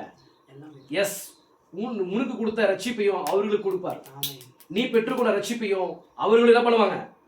பெற்றுக்கொள்வாங்க. விசுவாசம் இருக்கீங்களா? நான் சொல்றது புரியுதா? நான் கொஞ்ச நேரத்தை முடிச்சிடுறேன். இங்க பாருங்க, ராகாப்பை பாருங்கள், அவள் என் மேல் இரக்கமாயிருங்கள், என்னை விட்டுவிடுங்கள், இந்த அவிசுவாசிகளுடன் மரிக்க எனக்கு விருப்பமில்லை, ஒரு மிருகத்தை போல சாக எனக்கு விருப்பமில்லை, நான் யெகோவாவின் கரங்களில் மரிக்கவே விரும்புகிறேன். எப்போ இது? முதலாம் யாத்திரையில யோசுவாவுடைய தலைமையில வந்து அந்த எரிகோ பட்டணத்தை வந்து ஆட்கொள்ள போகிறான். யாரு? எஸ், இஸ்ரவேல் ஜனங்கள். விசுவாசிகளா? இஸ்ரவேல் கூட்டம் என்ன பண்ண போகுது இப்போ? இஸ்ரவேல் ராணுவ கூட்டமானது அந்த அப்ப அது எரிகோ பட்டணத்தை வந்து ஆட்கொள்ள போகுது. அதுக்கு முன்னாடி மெசஞ்சர்ஸ் அனுப்புறாரு. யாரு அனுப்புறது? யோசுவா வந்து 2 மெசஞ்சர்ஸ் அனுப்புறாரு. இப்ப அந்த ரெண்டு மெசஞ்சர்ஸ் வந்து யாரு அக்செப்ட் பண்றது? யார் ஏற்றுக்கொள்றது? யாரு? ராகாபேஸ் ஏற்றுக்கொள்றான். அதே மாதிரி பாருங்க, இந்த புறஜாதி இந்த சிறை அதிகாரி ஏற்றுக்கொள்றாரா அந்த மெசஞ்சர்ஸ்? இப்ப இவங்க 2 பேரும் போறாங்க. யாரு? இந்த பவுலும் சீலா வந்து இப்ப 2 பேரும் அந்த எரிகோ பட்டணத்துக்கு போகும்போது இப்ப அவர்களை வந்து என்ன பண்றானா? ஏற்றுக்கொள்றான். யார் ஏற்றுக்கொள்றது? அந்த சிறை அதிகாரி. ஏன்னா நான் வந்து எப்படி மறிக்க கூடாதா? நான் ஒரு மிருகத்தை போல சாகாதபடிக்கு நான் கர்த்தருடைய கரங்களில் வந்து நான் சாகுறேன்ற மாதிரி என்ன பண்றேன்? இப்போ இயேசு கிறிஸ்துவ வந்து தேவனை வந்து விசுவாசிகள் யாரு? ராகாபேஸ். நான் யெகோவாவின் கரங்களில் மரிக்க விரும்புகிறேன், உங்கள் தேவனை நான் விசுவாசிக்கிறேன் ஏனெனில் அவர் வானத்துக்கும் பூமிக்கும் தேவனா இருக்கிறார், அவர் காணக்கூடிய அற்புதங்களை செய்கிறார். யாரா? அவர் காணக்கூடிய அற்புதங்களை செய்கிறார். யாரு?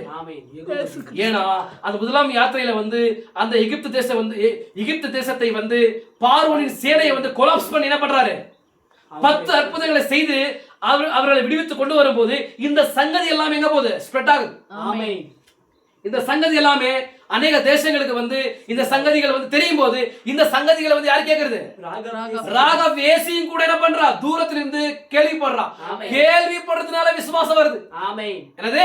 கேள்விப்படுறது. எஸ், அந்த தேவன் இப்பேற்பட்ட மகத்தான தேவன் பாருங்க, யாத்திரையின் பிரஜைகளை வந்து அற்புத அடையாளங்கள் மூலமாக கொண்டு வரான்றதை வந்து ராகாபேசி கேள்விப்படும் போது யாரை விசுவாசிக்கிறா? யெகோவா தேவனை விசுவாசிக்கிறா. அந்த எலோஹிமை விசுவாசிக்கிறா. விசுவாசிக்கிறீங்களா? விசுவாசித்து என்ன பண்றா பாருங்க, அவர் காணக்கூடிய அற்புதங்களை செய்கிறாரா? யாரு? தேவன். அவைகளை அவர் தத்ரூபமாக்குகிறார். எப்படி பண்றாரா? என்ன பண்றாரா? தத்ரூபமாக்குறாரா. தேவன் என்ன பண்றாரா?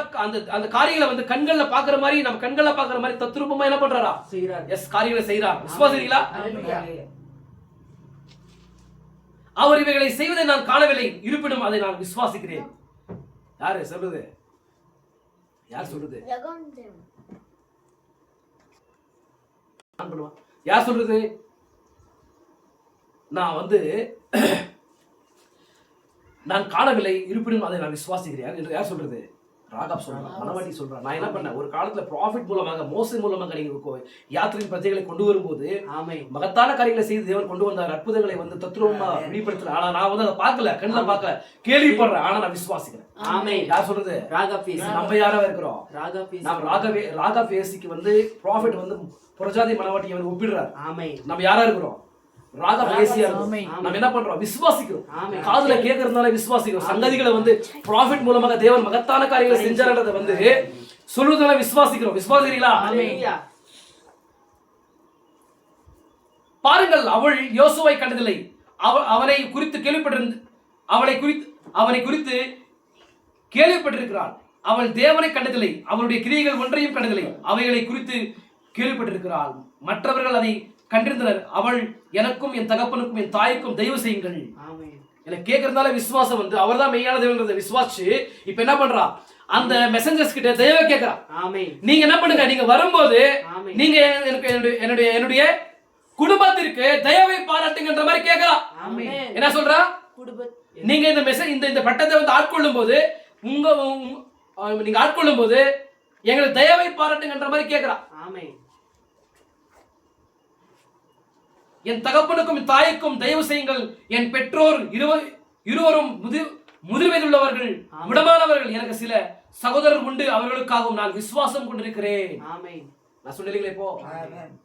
அப்போ நீங்க விசுவாசத்தால நீங்க என்ன பண்ணலாம்? நம் குடும்பத்தை குடும்பத்தை வந்து ரட்சிப்புக்குள்ள கொண்டு வரலாம். ஆனா நீங்க உங்களுடைய ரட்சிப்புல என்ன பண்ண முடியாது. குடும்பத்தை வந்து ரட்சிப்புக்குள்ள கொண்டு வர உங்களுக்கு விசுவாசத்தை கொண்டு வரலாம். இப்ப அந்த அம்மா விசுவாசிக்கிறா, தேவனை விசுவாசிக்கிறா. அது விசுவாசிக்கிறதுனால நிச்சயமாக அந்த அம்மாவுக்கு என்ன தெரிஞ்சிச்சு? நெக்ஸ்ட் வந்து இந்த பட்டத்தை வந்து என்ன பண்ண போறாங்க? அழிக்க போறாங்க. அது என்னவா இருக்குது? அதுதான் என்னவா இருக்குது சொல்லுங்க. அதுதான் மூன்றாவது ஐயோவா இருக்குது, ஏழாவது எக்காலமா இருக்குது, ஏழாவது கோப கலசமா இருக்குது இல்லீங்களா? இப்ப அதனால வந்து தேவன் என்ன பண்ண போறாரு? யோசுவா மூலமாக, யோசுவாவின் சேனை மூலமாக இந்த பட்டத்தை ஆட்கொண்டு அழிக்கப்பட போறாங்க.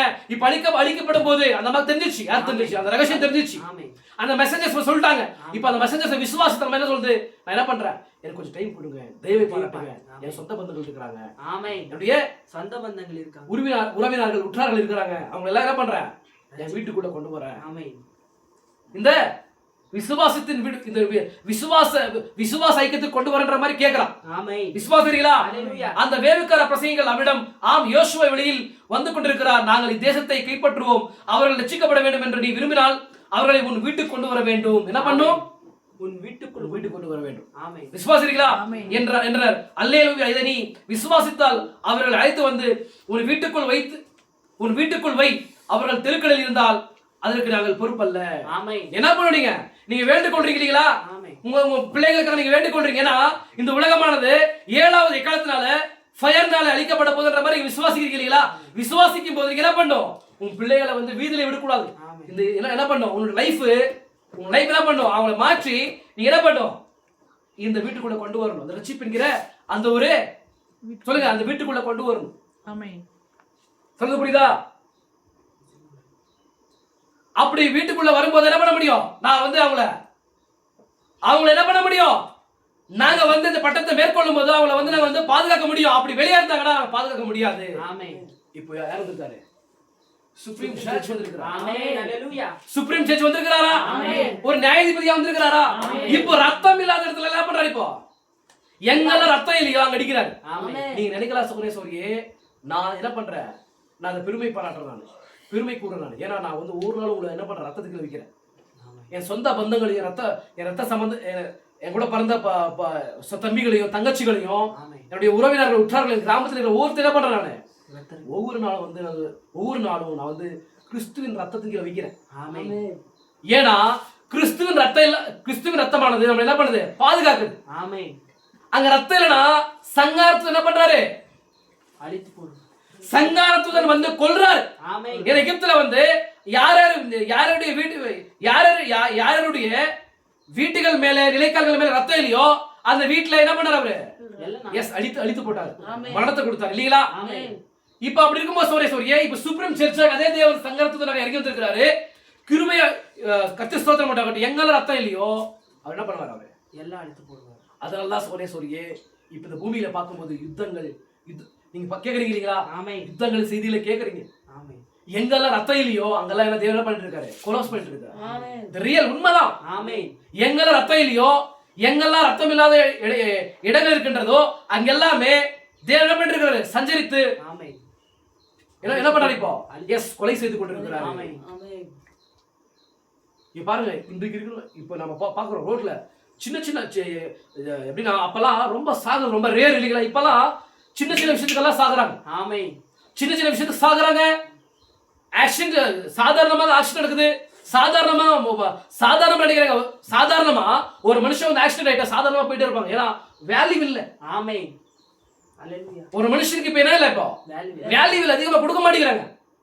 ஏன்னா சகோதரே, ஏன்னா ரத்தம் இல்லாத இடத்துல தேவன் என்ன பண்ற? அடிக்கிறார். இதெல்லாம் கேட்கறதுக்கு உங்களுக்கு எப்படி இருக்கும்? ரொம்ப ஒரு பரிதாபமான காரியமா இருக்கும். அதனாலதான் சொல்லி நான் என்ன பண்றேன்னா, நான் பெருமையா பாராட்டுறேன் இந்த விஷயத்த. நான் என்ன பண்றேன்? ஒவ்வொரு நாளும் வந்து உங்களை ரத்தத்துக்கு வைக்கிறேன். நீங்களும் என்ன பண்ணுங்கன்னா, நீங்க யாருக்கெல்லாம் நீங்க வந்து ஜெபிக்கிறீங்க, யாரெல்லாம் நீங்க வந்து ரட்சிக்கப்படணும் என்றதை வந்து நீங்க விரும்புறீங்களோ அவங்க எல்லாரும் என்ன பண்ணுங்க? ரத்தத்தின் கீழே நீங்க அர்ப்பணிங்க. விசுவாசிகளா? அப்ப ரத்தத்தின் கீழே அர்ப்பணிக்கும் போது தேவன் என்ன பண்றாரு? உங்களுக்கு சான்ஸ் கொடுக்குறாரு. கிருபையை பாராட்டி என்ன பண்றாரு? கொஞ்ச நாட்கள் சான்ஸ் கொடுப்பாரு. அதுக்குள்ள அவங்க என்ன பண்ணும்? ஒருவேளை ரட்சிப்பு அடையலாம் அவங்க. விசுவாசிக்கிறீங்களா? ஆமென். பாருங்க, தெருக்கள் இருந்தால் அதுக்கு நாங்கள் பொறுப்பல்ல. என்ன சொல்றாரு இப்போ யோசுவா? தெருக்கள் இருந்தாங்கன்னா அதுக்கு நாங்கள் பொறுப்பு இல்லை. ஏன்னா எங்க இருக்கணும்? ரத்தத்தின் கீழ் இருக்கணும்.